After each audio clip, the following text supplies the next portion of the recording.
ఇందూరారుణ విగ్రహాం త్రినయనాం మాణిక్యమౌళిస్ఫురత్తారానాయకశేఖరాం స్మితముఖీం ఆపీనవక్షోరుహాం పాణిభ్యాం అళిపూర్ణరత్నచషకం రక్తోత్పలం బిభ్రతీం సౌమ్యాం రత్నఘటస్థరక్తచరణాం ధ్యాయేత్పరేదంబికాం. హరి ఓం. పరమేశ్వర స్వరూపమైన సభకి నమస్కారం. భగవంతుని యొక్క నిర్హేతుక కృపాకటాక్ష వీక్షణముల చేత అమృతోత్పాదనమైన తరువాత ఆ అమృతాన్ని సేవించినటువంటి దేవతలు వృద్ధాప్యమును మరణమును పోగొట్టుకున్నవారై మళ్ళీ పోయినటువంటి సామ్రాజ్యాన్ని చీజిక్కించుకొని అత్యంత వైభవంతో జీవితాన్ని గడుపుతున్నారు. ఇక్కడ ఒక గొప్ప ఆశ్చర్యకరమైనటువంటి సంఘటన జరిగింది. అమృతం తాగారు కాబట్టి దేవతలకి వృద్ధాప్యం లేదు, అమృతం తాగారు కాబట్టి దేవతలకి మరణం లేదు. కాబట్టి ఇప్పుడు దేవతలు పరమ సంతోషంగా రాజ్యం చెయ్యొచ్చు. అమృతం తాగేశారు కాబట్టి ఇంకా వారు ఎవరి చేత ఓడింపబడరా. అమృతము తాగిన వారు కాబట్టి ఇంకా వారిని నిర్జించగలిగినటువంటి శక్తి ప్రపంచంలో వేరొకటి లేదా? లేకపోతే అలాంటిది ఏదైనా ఉంటుందా సృష్టిలో? ఈ ప్రశ్న అసలు సహజంగా రావాలి. ఏమండి, మరి అమృతం తాగిన తర్వాత ఒకవేళ అది అహంకారానికి కారణమైతే, ఒకవేళ అమృతం తాగినవాడు అప్పటికి దేవత కావచ్చు, కానీ ఈ అమృతం తాగిన తర్వాత అతన్ని ఎవ్వరూ ఏమీ చెయ్యలేరు అన్న స్థితి ఉంటుందా? లేకపోతే అమృతం తాగిన వాళ్ళందరినీ కట్టగట్టి కూడా ఎవరైనా ఏమైనా చెయ్యగలరా? ఇంతమంది అమృతం తాగిన ఈ అనుమానం తీర్చడానికే కాలగమనంలో ఉద్ధాన పతనాలు జరుగుతాయి. ఎంత ఆశ్చర్యకరమైన సంఘటన జరిగిందంటే, రాక్షసులకి నాయకత్వం వహించినటువంటి బలిచక్రవర్తి యుద్ధంలో ఓడిపోయాడు. ఓడిపోయి బెంగ పెట్టుకోలేదు, వెళ్ళి శుక్రాచార్యుల వారి పాదాలు పట్టుకున్నాడు. గురువుగారు, మహానుభావ, మాకందరికీ కూడా అమృతోత్పాదనంలో భాగం ఇచ్చారు, కష్టపడ్డాం, కానీ అమృతాన్ని సేవించలేకపోయాం. సరే, కారణాలు ఎన్నో ఉన్నాయి, గత 4 రోజులుగా వింటున్నాం. కానీ అమృతం తాగనంత మాత్రం చేత ఇంకా మేము శాశ్వతంగా ఎప్పుడూ దేవతల కన్నా అధికులం కాకుండా ఉండిపోవలసిందేనా? లేకపోతే అమృతం తాగిన వారిని కూడా ఓడించగలిగిన శక్తి మాకు మీ పాదముల నుండి వస్తుందని మేము నమ్ముతున్నాం. అందుకని మీరు మమ్మల్ని ఆ స్థితికి తీసుకువెళ్ళాలి.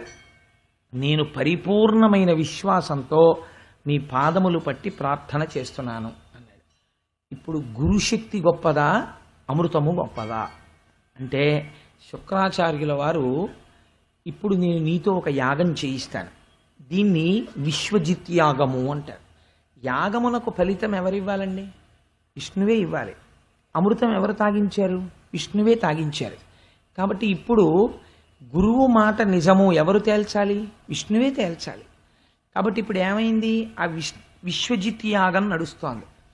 అది పరిపూర్ణం అయ్యేసరికి ఆ యాగగుండంలోంచి ఒక బంగారు రథము బయటికి వచ్చింది. దాని మీద ఒక బంగారు వస్త్రము కప్పబడి ఉంది. సింహము గుర్తుగా కలిగినటువంటి పతాకం ఒకటి ఎగురుతోంది. 2 అద్వితీయమైనటువంటి, ఎన్నడూ అందులో బాణములు అయిపోవడం అనేటటువంటి లేని అక్షయ బాణ తూణీరముల జంట ఒకటి వచ్చింది.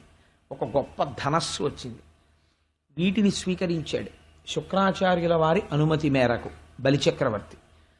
వీటిని తీసుకున్న తర్వాత ఈయన తాతగారు ప్రహ్లాదుడు, బలిచక్రవర్తి యొక్క తాతగారు ప్రహ్లాదుడు. ఎందుచేత అంటే బలిచక్రవర్తి ప్రహ్లాదుని యొక్క కుమారుడు విరోచనుడు, విరోచనుని యొక్క కుమారుడు బలిచక్రవర్తి. ఆయన వచ్చి ఒక స్వర్ణ పుష్పముల మాల బలిచక్రవర్తి మెడలో వేశారు. ఇప్పుడు ఆయన కోరిక ఏమిటి? అమృతం తాగిన వాళ్ళని ఓడించాలి శుక్రాచార్యుల వారి అనుగ్రహంతో. కాబట్టి ఇప్పుడు ఈ విశ్వజిత్ యాగం ఫలించింది. కాబట్టి వెంటనే మాల మెడలో వేసుకుని ఆ దివ్యమైన రథాన్ని ఎక్కి అమరావతి వైపుకి దండయాత్రకి వెళ్ళాడు. ఈ వార్త తెలుసుకున్నాడు ఇంద్రుడు. తెలుసుకుని, ఇప్పుడు నేను యుద్ధం చెయ్యగలనా? అవతలవాడు గురువుల అనుగ్రహంతో వస్తున్నాడు, నాకున్న శక్తి ఏమిటి? అమృతం తాగి ఉన్నాను, దేవతలందరూ అమృతం తాగి ఉన్నారు, ఢీ కొట్టగలనా? అనుమానం వచ్చింది. విశ్వజిత్ యాగం చేయించట శుక్రాచార్యుడు. శుక్రాచార్యుడి శక్తిని తక్కువ అంచనా వేయడానికి వీల్లేదు. అందుకని ఎందుకైనా మంచిది, ఈ విషయంలో మనకి జవాబు చెప్పగలిగిన వారెవరు? మన గురువు గారే. అందుకని బృహస్పతి గారి దగ్గరికి వెడదామని చెప్పి దేవతలందరూ కలిసి బృహస్పతి దగ్గరికి వెళ్ళారు. గురువు అన్నవాడు ఎంత అరమరికలు లేకుండా వేరొక గురువు యొక్క శక్తి సామర్థ్యములను నిష్పక్షపాతంగా పొగిడిన వాడై మనస్సునందు ఆభిజాత్య దోషము లేనివాడై ఉంటాడో గమనించండి. బృహస్పతి దగ్గరికి వెడితే మహానుభావుడు ఆ దేవతలను ఉద్దేశించి ఆయన అన్నాడు, ఇవాళ బలిచక్రవర్తికి శుక్రాచార్యుల వారి అనుగ్రహం పరిపూర్ణంగా ఉంది. గురువులకి ప్రణిపాతం చేసి, గురువులకి శరణాగతి చేసి, గురువుల వలన ఇంత శక్తి పొంది వచ్చినటువంటి బలిచక్రవర్తిని ఢీకొనడం నీ చేత కాదు, నువ్వు చెయ్యలేవు. కాబట్టి మనం ఆయనని ఇప్పుడు ఓడించగలిగిన వారు సృష్టిలో నాకు తెలిసి ఇద్దరే. ఒకడు శివుడు, రెండు కేశవుడు. ఈ ఇద్దరే ఓడించాలి తప్ప ఇంకెవరు ఓడించలేరు. కాబట్టి మనం ఆయన్నే ప్రార్థన చేద్దామని శ్రీ మహావిష్ణువుని ప్రార్థన చేశారు. చేస్తే ఆయన ఒక చిత్రమైన మాట చెప్పారు. బృహస్పతి చెప్పినది యథార్థమే. ఏ గురువుల యొక్క అనుగ్రహంతో ఇవాళ బలిచక్రవర్తి ఈ స్థితిని పొందాడో ఇది బృహస్పతి చెప్పినటువంటి సత్యం. మళ్ళీ ఆ గురువుల అనుగ్రహానికే బలిచక్రవర్తి దూరం అవ్వాలి. అలా దూరం అయిన రోజున మీరు చిటికిన వేలుతో కొట్టగలరు. గురువుల అనుగ్రహం అంత స్థాయిలో బలిచక్రవర్తికి ఉండగా మీరు అమృతం తాగినా ఏమీ చేయలేరు. యుద్ధం చేయడం అనవసరం. కాబట్టి మీరు అమరావతిని విడిచిపెట్టి తలో దిక్కు వేషాలు మార్చుకుని పారిపోండి అన్నాడు. అమృతం రక్షించిందండి. దేని ముందు నిలబడలేకపోయింది అమృతం? గురువుల యొక్క అనుగ్రహం ముందు అమృతం నిలబడలేకపోయింది. కాబట్టి ఇప్పుడు ఎటు వెళ్ళిపోయారు దేవతలంటే తలో దిక్కు పట్టి వెళ్ళిపోయారు. వెళ్ళిపోతే బలిచక్రవర్తి అమరావతికి వచ్చి చూశాడు. ఒక్కరు లేరు ప్రతిఘటించడానికి. అసలు అలాంటి యుద్ధం ఉంటుందని ఊహించలేదు. ఎందుకని అంతకుముందు గొప్ప యుద్ధం జరిగింది. తీరా అమరావతికి వస్తే అసలు తనని ఎదిరించి పోరాడేటటువంటి ఒక్క యోధుడు అక్కడ లేడు. గొప్ప దివ్యమైనటువంటి అమరావతి పట్టణాన్ని చూశాడు. సునాయాసంగా తనదైపోయింది. ఇంద్రసింహాసనం మీదకి ఎక్కి కూర్చున్నాడు. ఇంక నుంచి యజ్ఞయాగాది క్రతువులు ఏవి చేసినా హవిస్సులు నాకివ్వండి అన్నాడు. ఇక్కడ నుంచి ప్రారంభమవుతుంది అహంకారం మళ్ళీ.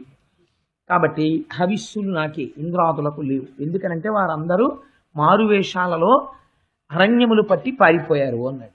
సరే, బలిచక్రవర్తి యొక్క వైభవము కొనసాగుతోంది. ఆయన దానధర్మాలకి పెట్టింది పేరు. అటువంటి బలిచక్రవర్తి రాజ్యం చేస్తున్నాడు, ముల్లోకములను పరిపాలన చేస్తున్నాడు. కానీ రావణాసురుడు చేసిన ఆగడముల వంటి ఆగడములు చేసిన వాడు కాడు బలిచక్రవర్తి, మహాభక్తుడు. ఇటువంటి సమయంలో ఒక చిత్రమైన సంఘటన జరిగింది. కశ్యప ప్రజాపతికి ఇద్దరు భార్యలు. నేను ఇతపూర్వం మీకు విజ్ఞాపన చేశాను. ఒకరు అదితి, ఒకరు దితి. దితి అంటే ద్వైతాన్ని చూస్తుంది, అంటే ఎప్పుడు రెండు చూస్తుంది కాబట్టి దైత్యులు పుట్టారు. అదితి అంటే ఒక్కటే పదార్థాన్ని చూస్తుంది కాబట్టి దేవతలు పుట్టారు. అదితి కుమారులు ఇంద్రాదులు. ఈ ఇంద్రాదులు ఇవాళ రాజ్యాన్ని విడిచిపెట్టి, అమరావతిని విడిచిపెట్టి ఎక్కడో అరణ్యాలలోకి వెళ్ళిపోయారు. ఆవిడ ఈ బాధ భరించలేకపోయింది. భరించలేక ఒకనాడు తన భర్త అయినటువంటి కశ్యప ప్రజాపతికి చెప్పింది. స్త్రీకి యథార్థంగా చాలా గొప్ప ధర్మం ఏమిటో తెలుసా అండి? కష్టం వచ్చినా సుఖం వచ్చినా ముందు తన భర్తకి చెప్పి భర్తతో మాట్లాడాలి. ఈ ధర్మం పాటించాలి. కాబట్టి అదితికి చాలా గొప్ప శాస్త్రం తెలుసు. ఆవిడ భగవదారాధనం చేయలేదు. ఆవిడ కశ్యప ప్రజాపతిని అడిగింది. చాలా దిగులు ముఖంతో ఉంటే కశ్యప ప్రజాపతి అడిగిన మాటలు చూస్తే ఆశ్చర్యకరంగా ఉంటాయి. మనకి భాగవతంలో ఆయన భార్యని అడిగారు, నువ్వు గృహస్థాశ్రమంలో ఉన్నావు కదా, ఇంటికి ఇల్లాలివి కదా, ఇవాళ నువ్వు ఎందుకు చిన్నబుచ్చుకుని ఉన్నావు? లక్ష్మీ స్వరూప అయిన ఇల్లాలు ఎప్పుడూ సంతోషంతో ఉండాలి కదా, అందున భర్తని చూసినప్పుడు ప్రసన్న ముఖంతో మాట్లాడాలి. ఇవాళ నువ్వు ఎందుకు ఉద్విగ్నతతో ఉన్నావు? ఇంటికి వచ్చిన అతిథులకి ఏమీ లేదని ఏమైనా చెప్పి పంపించడం అన్న సంఘటన ఏమైనా జరిగిందా? ఇంటికి అతిథి వచ్చినప్పుడు గృహస్థాశ్రమంలో ఉన్నవాడు ఒకవేళ ఆర్తితో వస్తే వాళ్ళకి పెట్టడం విషయంలో ఎంత జాగ్రత్తగా ఉండాలో చూడండి అని అడిగి, ఎందుకు చిన్నబుచ్చుకున్నావో చెప్పవలసింది. ఆవిడంది, మహానుభావానికి తెలియని విషయం ఏముంటుంది? దితి నాకు సవతి, నేను కూడా నీ భార్యని. నా పిల్లలైనటువంటి దేవేంద్రాదులను దితి యొక్క కుమారులైనటువంటి బలిచక్రవర్తి మొదలైన వాళ్ళు సింహాసన భ్రష్టులను చేసి అరణ్యములకు పారత్రులే. ఇవాళ యజ్ఞయాగాది క్రతువులు జరిగితే హవిస్సులో భాగం కూడా ఇంద్రుడికి లేదు. అంతటి ఇంద్రుడు రాజ్యభ్రష్టుడై వెళ్ళిపోతే వేరు. అమృతం తాగిన ఇంద్రుడు శుక్రాచార్యుల వారి వైభవం చేత శుక్రాచార్యుల వారి అనుగ్రహం చేత ఇవాళ ఇంద్రుడు ఏ స్థితిలో ఉన్నాడు అంటే, ఎండకన్నెరుగని ఇంద్రుని ఇల్లాలు పలుపంచలను జాలి పడిన నేడు. అసలు ఎన్నడూ కష్టం అంటే ఏమిటో తెలియనటువంటి శచీదేవి, ఐశ్వర్యానికి మారుపేరైన శచీదేవి, కల్పవృక్షానికి పూసిన పువ్వులు తలలో పెట్టుకునే శచీదేవి ఎవరో ఒకళ్ళ ఇళ్లల్లో దాసీత్వం చేసుకుంటోంది. ఎండకన్నెరుగని ఇంద్రుని ఇల్లాలు పలుపంచలను జాలిపడెను నేడు, త్రిభువన సామ్రాజ్య విభవమ్ము కోల్పోయి దేవేంద్రుడు అడవుల తిరిగే నేడు, అమరులకు ఆధారమవు అమరావతి అసురుల కాటపట్టయ్య నేడు, యాగభాగమెల్ల అతడాహరించును కడకి దేవతలకొక్క కడియ నీడు, బలి జగములనెల్ల బలియుచునున్నాడు వాని అనప ఇంద్రునకు అసాధ్యంబు అగును. ఇవాళ ఇంద్రుడి యొక్క పరిస్థితి ఏమిటంటే, అరణ్యములు పట్టి పారిపోయాడు. ఇంద్రుని కుమారులైనటువంటి జయంతుడు మొదలైనటువంటి వారు శబరార్భకుల వెంట తిరిగేనేడు. ఎక్కడో అరణ్యంలో తిరిగేటటువంటి బోయజాతికి చెందినటువంటి పిల్లలతో కలిసి ఆడుకుంటున్నారు గుర్తుపట్టలేని విధంగా. అందుకని అమరులకు ఆధారమవు అమరావతి అసురుల కాటపట్టయ్యనేడు, అమరులందరూ కూడా ఉండవలసినటువంటి అమరావతి ఇవాళ రాక్షసులకి చీచిక్కింది. బలి జగములనెల్ల బలియుచునున్నాడు వాని గెలువరాదు వాసవనకు. ఇవాళ ఇంద్రుడు బలిచక్రవర్తిని గెలవలేకపోతున్నాడు. యాగభాగమెల్ల అతడు ఆహరించును కడకి దేవతలకొక్క కడియ నీడు. యాగభాగం అంతా బలిచక్రవర్తే తింటున్నాడు, ఇంద్రాదులకి ఒక పిడచ కూడా పెట్టట్లేదు. ఇలాంటి స్థితిలో మళ్ళీ నా కుమారులకు తిరిగి వైభవమును ప్రకాశింపచెయ్యి. వారు నీ పిల్లలే, వీరు నీ పిల్లలే, వారికి ఉండవలసిన రాజ్యం వారికి ఇప్పించు, వీరి రాజ్యం వీరిని పరిపాలించుకోమని పెద్దవాడివి కాబట్టి, తండ్రివి కాబట్టి నువ్వు చెప్పు అని. కశ్యప ప్రజాపతి అంటే ఎంతటి బ్రహ్మజ్ఞానం చూడండి. ఆయన నవ్వు నవ్వి అన్నారు, అదితి ఈ భార్యలేమిటి, కొడుకులేమిటి, రాజ్యాలేమిటి, సింహాసనాలేమిటి, గొడవలేమిటి, ఒకడినొకడు సింహాసనం నుంచి భ్రష్టుణ్ణి చేసుకోవడం ఏమిటి, నాకు ఇదంతా చాలా అయోమయంగా ఉంది. ఈ సంబంధాలకు శాశ్వతత్వం ఒక సత్యము ఉన్నాయని నువ్వు అనుకుంటున్నావా? నేను అలా అనుకోవట్లేదు. ఉన్నది బ్రహ్మం ఒక్కటే అని నేను అనుకుంటున్నాను. నువ్వు విష్ణుమాయనందు బాగా పడ్డావు అదితి అని. నీకందుకని ఇవాళ నీ బిడ్డలు దితి బిడ్డలు అని రెండుగా కనపడుతున్నారు. ఒకరికి ఐశ్వర్యం పోయింది, ఒకరికి ఐశ్వర్యం ఉంది అని బాధపడుతున్నావు. నేను ఒక్క మాట చెప్పనా, ఈ ప్రపంచంలో కష్టంలో ఉన్నవాణ్ణి రక్షించగలిగిన వాడు ఈశ్వరుడు ఒక్కడే తప్ప నన్ను అడుగుతా ఏమిటి రక్షించమని. కాబట్టి నేను కాదు రక్షించవలసిన వాణ్ణి. నీకు నిజంగా రక్షణ పొందాలి, నీ కొడుకైనటువంటి దేవేంద్రుడు ఆ దేవతలు తిరిగి సింహాసనాన్ని పొందాలి అని నువ్వు అనుకుంటే, మహానుభావుడు ఆ సర్వేశ్వరుండు ఆ జనార్దనుని పూజింపుము. ఆ జనార్దనుణ్ణి పూజిస్తే ఆయన కానీ ప్రీతి చెందాడా, ఈశ్వరుడు కానీ అనుగ్రహించాడా? భగవంతుడు సులభుడై ప్రసన్నుడైతే అసలు సృష్టిలో జరగలేని కార్యక్రమం ఒకటి ఉన్నది అని నేను నమ్మడం. ఆ సర్వేశ్వరుడైనటువంటి శ్రీమన్నారాయణుణ్ణి సేవించు, ఆయన భక్త సులభుడు. ఆయన అనుగ్రహం పొందితే నువ్వు తిరిగి ఇంద్రాదులకు రాజ్య వైభవాన్ని పొందుతావు అని పయోభక్షణము అనబడేటటువంటి ఒక వ్రతాన్ని కల్పంతో ఉపదేశం చేశాడు. 12 రోజులు నువ్వు ఈ వ్రతం ఆచరించు. ఆ వ్రతం చాలా గమ్మత్తుగా ఉంటుంది. అది మనందరం చేసే వ్రతం కాదు. ముళ్ళ పంది లేదా అడవి పంది తన కోరతో పైకెత్తినటువంటి మట్టిని తీసుకుని ఒంటికి రాసుకుని స్నానం చేయాలి. ఏదో షష్ఠి పూర్తికి ప్రవహించే నదిలో స్నానం చేసి పీటల మీద కూర్చున్నట్టుగా ఉండాలి దానికి. అలా స్నానం చేసి చాలా జాగ్రత్తలు తీసుకుని 12 రోజులు నువ్వు ఆ కల్పాన్ని ఉపాసన చెయ్యగలిగితే, భగవంతుణ్ణి సేవించగలిగితే 12 రోజులలో నీకు శ్రీమన్నారాయణుని యొక్క అనుగ్రహం కలుగుతుంది. కాబట్టి ఆ భగవంతుడైనటువంటి శ్రీమన్నారాయణుని యొక్క అనుగ్రహాన్ని కోరి నువ్వు ఈ వ్రతాన్ని చెయ్యవలసింది అని ఉపదేశం చేశాడు. ఉపదేశం చెయ్యడం ఒకెత్తు, పొందిన తరువాత దాని యందు నిష్ఠతో నిలబడగలగడం ఒకెత్తు. ఈ రెండింటికి చాలా తేడా ఉంటుందండి. ఎందుకంటే వినడం ఒకెత్తు, విన్నదాన్ని అనుష్ఠానములోకి తెచ్చుకోవడం ఒకెత్తు. అందుకే ఆచార్యుడు అంటే ఎవరు అంటే కేవలం నోటి మాట చెప్పినవాడు కాడు, నోటితో తాను చెప్పిన మాటని ఆచరణ యందు చూపగలిగిన వాడు. అటువంటి వారెవరో వారిని ఆచార్య పురుషులు అని పిలుస్తారు. ఆచార్య పురుషులు అంటే మీరు వేరే రకంగా అర్థం చేసుకోకండి. ఆచార్యుడు అంటే శంకర భగవత్పాదాచార్య అంటాం. ఆచార్య అంటే తాను తెలుసుకున్న జ్ఞానమును ఆచరణ పర్యంతము తెచ్చుకున్నవాడు. అటువంటి మహానుభావుడు ఎవరు? ఆయన ఆచార్య పురుషుడు అని పిలుస్తారు. కాబట్టి భగవంతున్ అపరము ఆయన్ని సేవిస్తే నీకు అనుగ్రహం కలుగుతుంది. భర్త మాటలని నమ్మింది ఆవిడ. నమ్మి 12 రోజులు ఈ వ్రతం చేసింది. తిరస్కరించలేదు. అదేటయా నువ్వేం చేయలేవా, ఎందుకు మరి అంత తపస్సు చేస్తావు అని అడగలేదు. తపస్సు చేస్తే 12 రోజుల పాటు కల్పోక్తంగా వ్రతం చేస్తే భగవానుడు శ్రీమన్నారాయణుడు ఎదురుగుండా ప్రత్యక్షమయ్యాడు. ఈత నిజంగా ఆవిడ ఎందుకోసం చేస్తోందండి? ఆయన కనబడితే వరాలు అడుగుదామని. చిత్రం ఏమిటంటే ఆయన పీతాంబరధరుడై శంఖచక్ర గదా పద్మములను పట్టుకుని మనం నోటితో చెప్పినట్టుండదు ఆయన స్వరూపం. నిజంగా ఆయన ఎదురుగుండా అలా కనపడితే ఏం జరుగుతుందో పోతన గారు ఒక్కొక్క చోట ఒక్కొక్క విన్యాసం చేస్తారు. ఇక్కడ ఏం చెప్పారో తెలుసా అండి? అసలు ఆవిడ ఎందుకు చేస్తోంది తపస్సు? ఎదురుగుండా కానీ శ్రీమన్నారాయణుడు కనపడితే అయ్యా మా అబ్బాయికి రాజ్యం ఇప్పించండి అని అడగాలని. ఆవిడ తీరా శ్రీమన్నారాయణుడు ఎదురుగుండా కనబడితే అదితి చేసిన పని ఏమిటో తెలుసా అండి? చూపుల శ్రీపతి రూపము నాపోవక త్రావి త్రావి హర్షోద్ధతయై వపుచ్చి మందమధురాలాపంబుల పొగడన దితి లక్ష్మీనాథున్. పూజ అంటే అది, దానికి పూజ అని పేరు. పెద్ద కంఠమేసుకు చేసింది పూజ కాదు. పూజ చేస్తూ ఉండగా మైమరిచిపోయి ఆ తరువాత విషయం ఏమిటో జ్ఞాపకానికి రాక, ఉపచారం గుర్తురాక మౌనంలోకి వెళ్ళిపోయి కళ్ళు మూతలు పడిపోయి కన్నులంబట నీరు కారుతుండగా గాద్గదికమైన కంఠంతో ఇక్కడ దర్శనంతో నిలబడిపోయిన స్థితి ఎక్కడుందో అక్కడ పూజ జరిగినది. కాబట్టి ఇప్పుడు ఆవిడ ఏం చేసింది? చూపుల శ్రీపతి రూపము నాపోవక త్రావి త్రావి.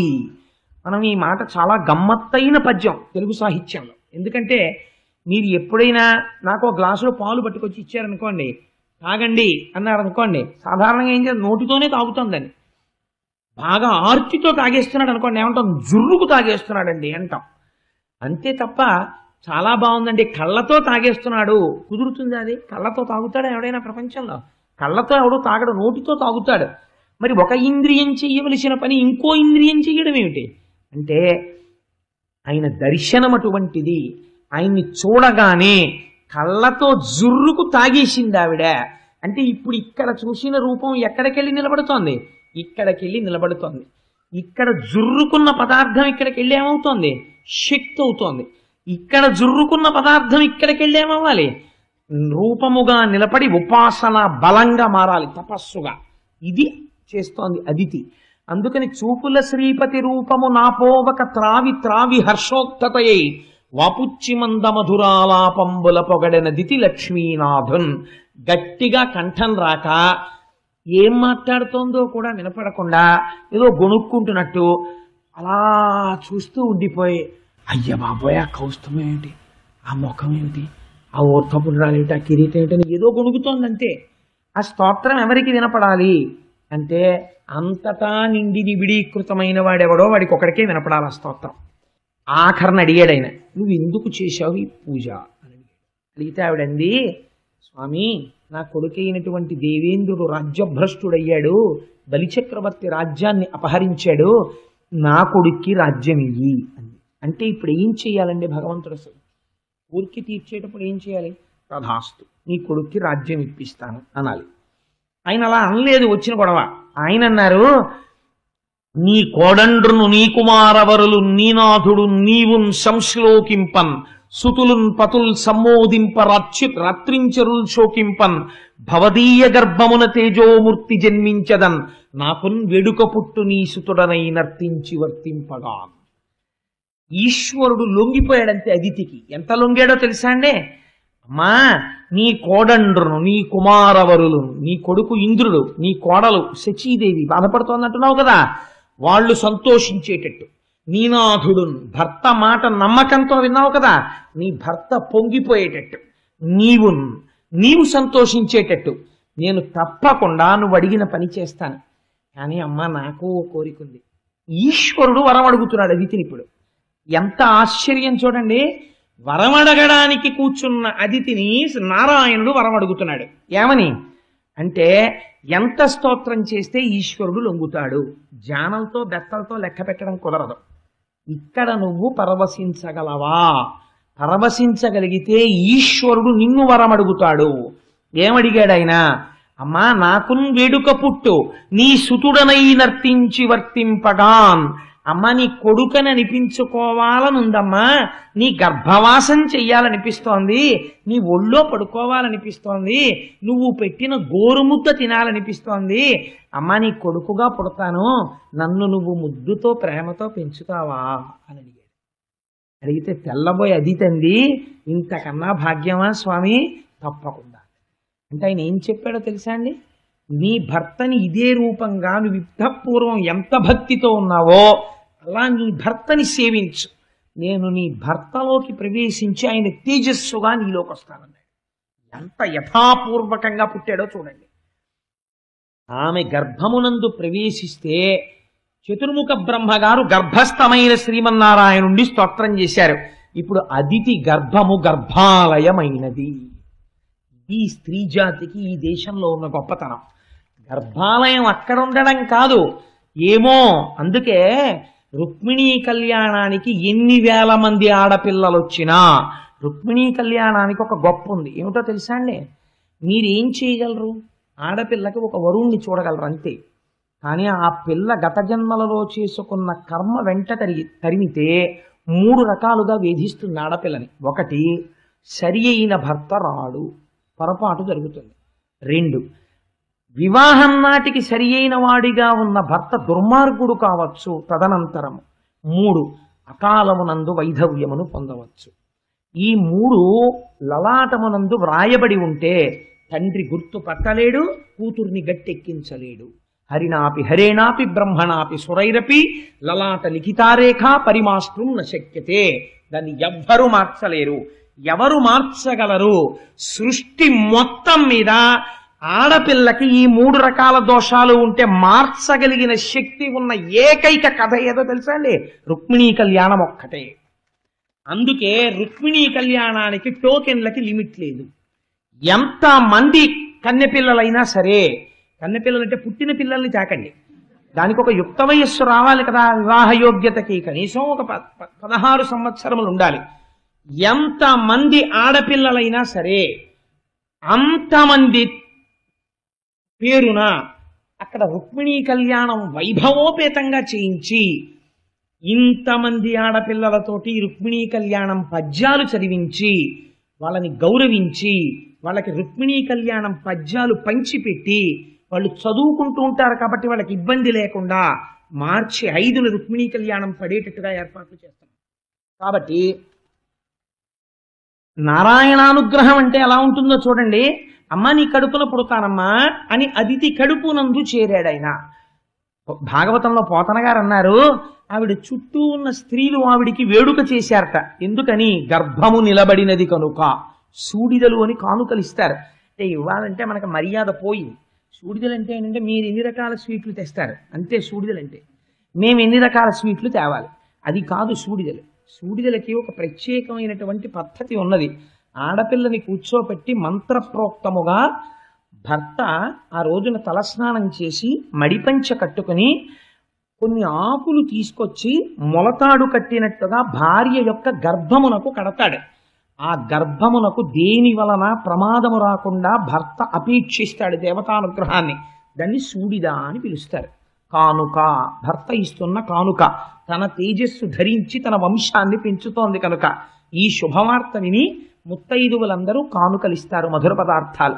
దాన్ని సూడిదలు అంటారు. కానీ మీరు 6 రకాలు తెస్తారా, మీరు 8 రకాలు తెస్తారా? లడ్డు పెద్ద సైజు కాదని కొట్టుకున్న దుర్మార్గ బుద్ధిని సూడిదలి శాస్త్రంలో పిలవరు. ఇవాళ ఏది ఎందుకు చేస్తున్నామో మనకే తెలియదు, అలాంటి స్థితి వచ్చేసింది.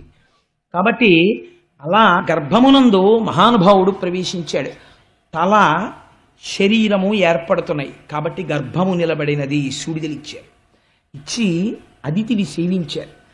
ఇలా జరుగుతుండగా మహానుభావుడు ఒకానొక సమయంలో ఆయనే నిర్ణయించుకున్నాడు ఆయన ఎప్పుడు పుట్టాలో కూడా. అమ్మ కడుపులో ఉండవలసినటువంటి కాలము పూర్తయిపోయిన తరువాత మంచి ముహూర్తం చూసుకుని ఆ శ్రావణ మాసంలో ద్వాదశి తిథి నాడు అభిజిత్ సంజ్ఞాత లగ్నంబునన్ భువనాధీశుడు పుట్టే మోహనగతిన్ పుణ్యవ్రతోపేతకున్ దివిజాధీశ్వరు మాతకున్ పరమపాతివ్రత్య విఖ్యాతకున్. ఎంత ఆశ్చర్యకరమైనటువంటి ప్రయోగం చేశారో చూడండి పోతన గారు. ఆయన ఎవరు అంటే ఆయన ఈ బ్రహ్మాండములన్నింటికీ కూడా నాయకుడైనటువంటి వాడు. అటువంటి వాడు ఇవాళ ఇన్ని బ్రహ్మాండములు నిండిపోయినటువంటి వాడు ఒక అమ్మ కడుపులో పట్టగలిగినంతటి వాడయ్యాడు. ఇది ఈశ్వరతత్వము. రెండు భిన్నత్వాలు, రెండు ఇమడనటువంటివి ఈశ్వరుడు ఎందుకు ఇముడుతాయి. అలా ఇమడగలిగితే ఈశ్వరుడు అంటారు. అలా ఇమడనిది కేవలము జీవబుద్ధితో ఉండిపోయిన వాడు అంటారు. నేను ఇక్కడుండి మా ఇంట్లో ఉండలేను, ఈశ్వరుడు ఉండగలడు. క్షీరసాగర మథనం చేసేటప్పుడు పాలసముద్రం ఒడ్డున ఉంటాడు, క్షీరసాగరంగా ఉంటాడు, కింద కూర్మావతారంగా ఉంటాడు, వాసుకిగా ఉంటాడు, చిలుకుతున్న వాళ్ళల్లో ఉంటాడు, ఇంతమందిగా ఉంటాడు. ఇలా ఉండగలిగిన వాడు కాబట్టి వ్యాపకత్వమును పొందినవాడు విష్ణువు అయ్యాడు, ఆయన నారాయణుడు అయ్యాడు. కాబట్టి ఇప్పుడు ఏం చేశాడు ఆయన అంటే శ్రావణ మాసంలో ద్వాదశి తిథి నాడు మిట్ట మధ్యాహ్నం వేళ గ్రహ చంద్రాది భద్రస్థితిన్ శ్రావణ ద్వాదశి నాడు శ్రోణనభిజిత్ సంజ్ఞాత లగ్నంబునన్ భువనాధీశుడు పుట్టెవామనగతిన్ పుణ్యవ్రతోపేతకున్ దివిజాధీశ్వరు మాతకున్ పరమ పాతివ్రత్య విఖ్యాతకున్. ఆయన పుడుతూనే ఉపనయనం చేసుకోవలసినటువంటి వయస్సు పొందినటువంటి బాలుడిగా జన్మించాడు. పుడుతూ శంఖచక్ర గదా పద్మములతో శ్రీమన్నారాయణుడిగా పుట్టాడు. అసలు ఉపనయనం చేసుకున్న వాళ్ళకి వామన కథ వినిపిస్తారు, అదో గమ్మత్తు.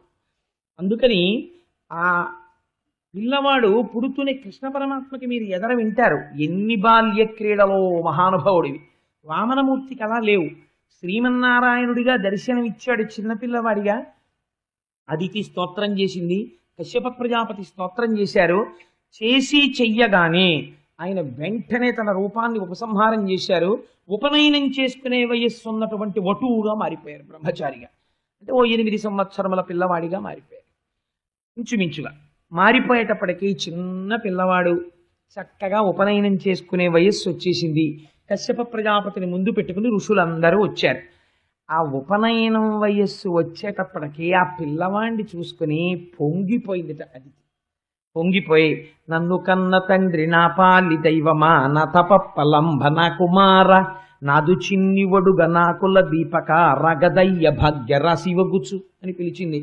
ఓ ఒడుగు చేసుకునే వయస్సు ఉన్నటువంటి వటువా రారా, ఎంత అదృష్టం రా నాన్న, నువ్వు బ్రహ్మచారి అవుతున్నావు, నిన్ను నేను ఇలా చూస్తున్నాను రా అని పొంగిపోయి అదితి ఆహ్వానం పలికిందిట.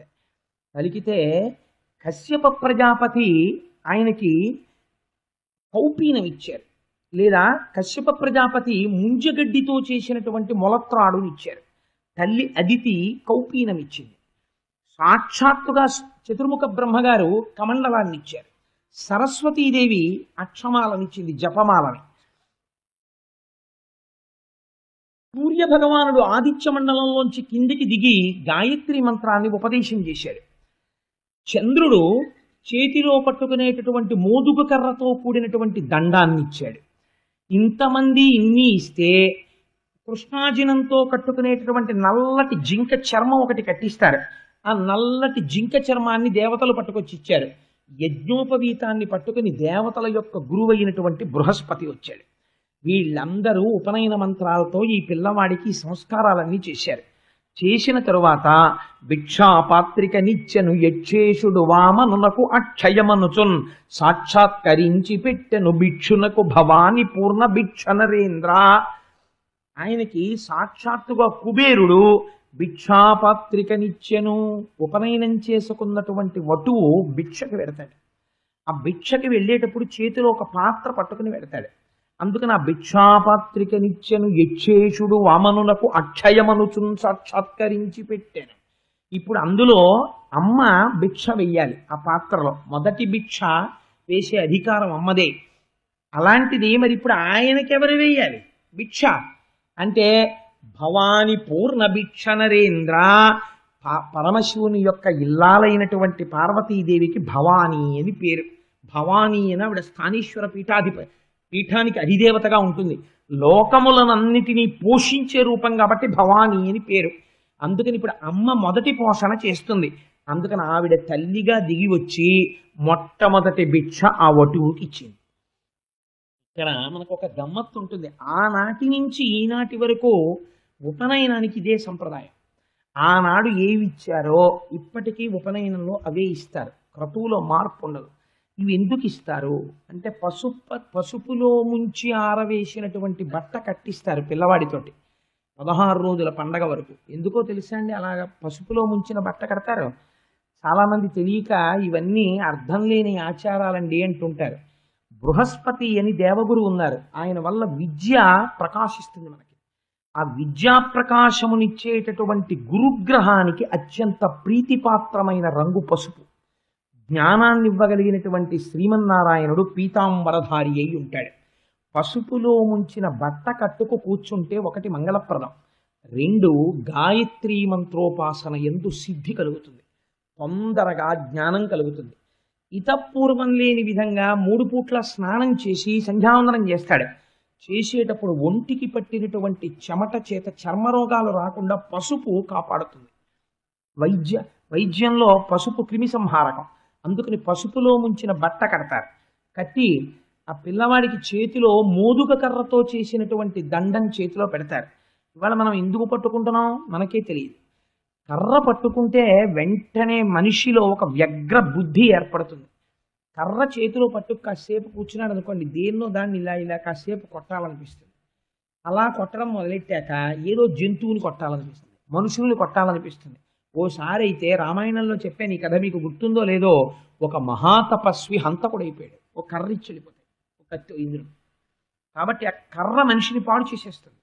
మరి అటువంటిది కర్ర ఎందుకు ఇస్తారండి, దండం ఎందుకు ఇస్తారు బ్రహ్మచారికి? వాడు వృద్ధిలోకి రావలసిన వాడు కదా. అంటే ఏ కర్ర పడితే ఆ కర్ర చేతిలో పెట్టకూడదు, మోదుగ కర్ర చేతిలో పెడతారు. మోదుగకి అధిష్టానం చంద్రుడు. చంద్రమా మనసో జాతః. ఆ కర్ర చేతిలో పట్టుకుంటే మనస్సు సత్వగుణ ప్రధానమై ఈశ్వరాభిముఖాన్ని పొందుతుంది. అందుకని మోదుగ కర్ర పట్టిస్తారు చేత్తోటి. అరణ్యానికి వెళ్ళినప్పుడు గురువుల దగ్గర చదువు నేర్చుకునేటప్పుడు క్రూర మృగాలో, ఆవులో, మేకలో, పావులో వస్తాయి. వాటిని కొట్టడానికి ఉపయోగపడుతుంది. హింసాకార్యమునందు బుద్ధి మొలకెత్తకుండా ఉంటుంది. అందుకని చేతిలో ఆ మోదుగ కర్ర పెడతారు. పెట్టి కౌపీనం పెడతారు. కౌపీనం పెట్టడం వెనకాతల రహస్యం ఏమిటో తెలుసా అండి? బ్రహ్మచారి నుంచి సన్యాసి వరకు కౌపీన ధారణం చేస్తారు. మనిషి శరీరంలో ఉన్నటువంటి తేజశక్తి అధోముఖంగా వెళ్ళిపోకుండా దాన్ని ఓజోశక్తిగా గొప్ప బ్రహ్మవర్చస్సుగా మారుస్తుంది. అందుకని కౌపీన ధారణం చేయిస్తారు. చేయించి తర్వాత కృష్ణాజినం కడతారు. నల్లటి కృష్ణ జింక మృగాన్ని ఒంటికి చిన్న ముక్కైనా సరే కడతారు. ఆ చర్మమునందు అపారమైన సత్వగుణం ఉంటుంది. బ్రహ్మచారి మనస్సు అటు ఇటు చెదరకుండా భగవంతుని యందు మగ్నమవుతుంది. అమ్మ మొట్టమొదటి భిక్ష పెడుతుంది. ఎందుకంటే ఇక నుంచి ఇంట్లో అన్నం ఉండదు, గురుకులానికి వెళ్ళిపోతాడు. వెళ్ళిపోతే గురువుగారు భిక్షావందనం చేసి అన్నిళ్ళకి వెళ్ళి భిక్ష పట్టరారా అంటారు. ఆ భిక్ష మొట్టమొదటి భిక్ష అమ్మ చేతి భిక్ష పుచ్చుకుంటే ఆ పరిపూర్ణమైనటువంటి ప్రేమని పొందుతాడు. ఈ ప్రేమ మళ్ళీ స్నాతకానికి వచ్చేంత వరకు కాపాడుతుంది. అమ్మ చేతి ముద్ద అంత గొప్పది. కాబట్టి విద్యాభ్యాసానికి వెళ్ళిపోయేటటువంటి వాడు తినవలసిన ముద్ద ఎవరి చేత? అమ్మ చేతి ముద్దే తినాలి భిక్షాపాత్రలో. అందుకే బియ్యంతో కలిపి వేస్తారు. అసలు ఉపనయనానికి భిక్షకెళ్ళే వాళ్ళు ఒక పెద్ద దోషం జరుగుతుంది. ఏంటో తెలుసా అండి? మనం చేసేవన్నీ తప్పు పనులే. మనం చాలా గొప్ప పనులు చేసామని మనం అనుకుంటాం. అక్కడికి వెళ్ళి భిక్ష వేస్తాం వటువుకి. వటువుకి భిక్ష వేసేటప్పుడు ఏదో వెండి గిన్నె, ఓ ఉద్ధరణం ఏదో పట్టుకెడతారనుకోండి, అది వేరు విషయం, డబ్బులను. ఆయనకి వెయ్యవలసింది ప్రధానంగా ఆయన శరీర పోషణకి ఏదో ఒక పదార్థం బియ్యం వేస్తారు. బియ్యం ఇంటి నుంచి పట్టుకెళ్ళిన వాళ్ళు ఉంటారా? భిక్ష మీరు వేసిన వెండిగింది కాదు. బ్రహ్మచారి వెండిగింది లట్టుకుని గురుగారి దగ్గరికి పెడతాడేంటి? అవి కాదు కావలసింది. మీ ఆశీర్వచనంతో మీరు ఆయనకి భిక్షాపాత్రలో వెయ్యాలి. ఆ బియ్యం వేసేటప్పుడు దక్షిణ కలుపుతారు, కానుక కలుపుతారు. అది అతనికి పనికొచ్చే కానుక వెయ్యాలి తప్ప బ్రహ్మచారికి ఏవి పడితేవి కానుకలుగా వేయకూడదు. కాబట్టి ఏమైంది? బియ్యం వాళ్ళింట్లో బియ్యం పట్టుకెళ్ళి వాళ్ళింట్లో భిక్ష చేస్తారు వటువుకి. నీదేమిచ్చావు వటువుకి? వాళ్ళింట్లో బియ్యం ఇవ్వడం నువ్వు పట్టుకెళ్ళాలి. నువ్వు పట్టుకెళ్ళి ఉపనయనానికి వెళ్ళినప్పుడు నువ్వు వెయ్యాలి బియ్యం. అంతేకాని అంటే వీడో పెద్ద యాచకుడు, వీడు భిక్ష వెయ్యడానికి వెళ్ళి వాళ్ళ ఇంట్లో భిక్ష పుచ్చుకుంటాడు. కాసిన బియ్యం ఇవ్వండి అని అడిగి పుచ్చుకొని భిక్ష వేస్తుంటారు. అంటే అసలు శాస్త్రం ఏం చెప్పింది అన్న మర్యాద పోతుంది పక్కకి పోయి, ఇదంతా ఒక కృతకమైన ఏర్పాటు కింద జరిగిపోతుంటుంది యాంత్రికంగా. ఎంత మర్యాదగా మాట్లాడుతున్నారో చూడండి. నారాయణుడంతటి వాడు ఉపనయనం చేసుకుంటే బ్రహ్మచారిగా నిలబడితే ఎంత జాగ్రత్తగా ప్రవర్తించాడో చూడండి. భిక్షాపాత్రిక నిత్యను యక్షేషుడు వామనునకు అక్షయమనుచున్ సాక్షాత్కరించి పెట్టెను భిక్షునకు భవాని పూర్ణ భిక్ష నరేంద్ర. ఆ భవాని అమ్మ వచ్చి పూర్ణ భిక్ష పెట్టింది. ఇవి తీసుకుని మహానుభావుడు బయలుదేరాడు. ఎక్కడికి బయలుదేరాడు అంటే ఉపనయనంలో అనేక మంది బ్రాహ్మణులు వచ్చారు ఆశీర్వచనం చేయడానికి. ఈ వచ్చినటువంటి బ్రాహ్మణులందరినీ ఒక మాట అడిగాడు. ఏమయ్యా, మీ అందరికీ భూరిదానములు చేస్తూ ఇంత గొప్ప దాత ఎక్కడున్నాడు అన్నట్టుగా దానములు చేసి యజ్ఞయాగాది క్రతువులు చేసేవాడు ఎవరైనా ఉన్నాడా అని అడిగాడు. అంటే ముందు ఈ కీర్తిని పొందినవాడా అపకీర్తిని పొందినవాడా, తాను రక్షించాలా, తానేం చెయ్యాలి అంటే ఆ వచ్చిన బ్రాహ్మణులు అన్నారు, దానమునకు పెట్టినది పేరు బలిచక్రవర్తి. నర్మదా నది దాటిన తర్వాత ఇప్పుడు యాగం చేస్తున్నాడు. నువ్వు బ్రహ్మచారివి, నువ్వు అక్కడికి వస్తే బాగుంటుందన్నారు. ఆయన అవతార ప్రయోజనం కూడా అదే. బలిచక్రవర్తి దగ్గరికే వెళ్ళాలి ఇప్పుడు. ఎందుకని బలిచక్రవర్తిని నిగ్రహిద్దామంటే కుదరదు, యుద్ధం చేద్దామంటే. అదే మాట చెప్తాడు తర్వాత. అందుకని బయలుదేరి ఆ నర్మదా నది తీరాన్ని దాటి ఆ యాగం చేస్తున్నటువంటి ప్రదేశంలోకి వెళ్ళాడు. వెడితే దేవతలు నక్కి నక్కి నిలబడ్డారట. అక్కడ ఉన్నటువంటి మహర్షుల యొక్క ప్రాబల్యాన్ని చూసి అంతమంది మునులు వచ్చారు. అన్ని రథాలు నిలబడి ఉన్నాయి. ఎందరో ఎంతంత వేదం చదువుకున్న వాళ్ళు, మహానుభావుడు కృష్ణావధానులు గారు లాంటి వాళ్ళు అనేక మంది కూర్చుని వేదంలో పన్నాలు చెప్తున్నారు. చెప్తుంటే ఆ యాగశాలలోకి, ఆ యాగ ప్రదేశంలోకి వెళ్ళాడు. వెళ్ళి చిత్రం ఏమిటో తెలుసా అండి, అందరూ ఆయన వంక చూసి తెల్లబోతున్నారు. ఏమిట్రా ఈ వటువు, భలే అందంగా ఉన్నాడు, భలే తేజస్సుగా ఉన్నాడు. శుంభుండో హరియో పయోజభవుడో చండాంశుడో వహ్నియో దంభాకారత వచ్చకాకధరణిన్ ధాత్రీసురుండెవ్వడి శుంభజ్యోతనుడి పయోజభవుడంచున్ విస్మయభ్రాంతులై సంభాషించిదిగాక. వాళ్ళందరూ తెల్లబోయి, వచ్చినవాడు సాక్షాత్తుగా పరమశివుడా, అగ్నిదేవుడా, కుబేరుడా, శ్రీమన్నారాయణుడా, ఏమిట్రా ఇంత తేజస్సుగా ఉన్నాడు, ఇంత వటువు. ఓ చిన్న గొడుగోటేసుకున్నాడు. ఉపనయనంలో ఆకాశం ఇచ్చింది ఆ గొడుగుని. ఆ గొడుగు వేసుకున్నాడు. ఓ 3 పోగులు యజ్ఞోపవీతం వేసుకున్నాడు. ఓ చిన్న ఉత్తరీయం చక్కటి పంచి ఒకటి కట్టుకున్నాడు. వేసుకుని ఆ యజ్ఞోపవీతం వేసుకుని చేతిలో దండం పట్టుకుని ఓ కృష్ణజింక మృగం కట్టుకుని వాళ్ళందరి మధ్యలోంచి వెళ్ళిపోతున్నాడు. మహాపండితులైనటువంటి వాళ్ళు వేదం చదువుతున్నారు. చదువుతుంటే వాళ్ళ దగ్గరికి వెళ్ళి ఈ మంత్రానికి అర్థం ఏమిటో అన్నాడు. అంటే ఆయన దీనికి అర్థం అని వటువుకి చెప్పడానికి సంతోషిస్తారు. ఎందుకంటే బ్రహ్మచారిగా ఉన్నాడు. ఓ మాట చెప్పారు వాళ్ళు. ఈయనెవరు? వేదముల చేత ప్రతిపాదింపబడినవాడు, ఇవాళ వటువుగా వస్తున్నాడు. ఆయన అన్నారు, కాదు, నువ్వు చెప్పింది కాదు అర్థం, ఇది అర్థం. అంటే వాళ్ళు ఆరిపిడుగా, వీడు ఇంకా గురుకుల వాసానికి వెళ్ళాడో లేదో, వీడు అప్పుడే మనకి వేదమంత్రాలు చర్చ చేస్తున్నాడు అని వాళ్ళు తేలిక కదా, శ్రీమన్నారాయణుడని తెలియదు. వాళ్ళు అలా కుదరదయా, ఇది అర్థం అంటే. అలా ఎలా కుదురుతుంది నేను చెప్తాను చూడండి అని మళ్ళీ చెప్తున్నాడు. కొందరితో చర్చించును కొందరితో జటలు చెప్పుగోష్ఠించేయున్ కొందరితో తర్కించును కొందరితో ముచ్చటాడు కొందరు నవ్వన్. ఆ యజ్ఞశాలలో తిరుగుతూ ఒకళ్ళ దగ్గరికి ఎడుతున్నాడు, చర్చ చేస్తున్నాడు. ఒకళ్ళ దగ్గరికి ఎడుతున్నాడు. ఏమండి మీరందరూ వేద పండితులు బాగా చదువుతున్నారా, సామవేదం ఎక్కడ నేర్చుకున్నారు, మీ గురువులు ఎవరు అంటే, మా గురువుల మహానుభావుడు పల్లెపాలెం వాసి మా గురువు గారు కృష్ణావధానులు గారు అన్నారు.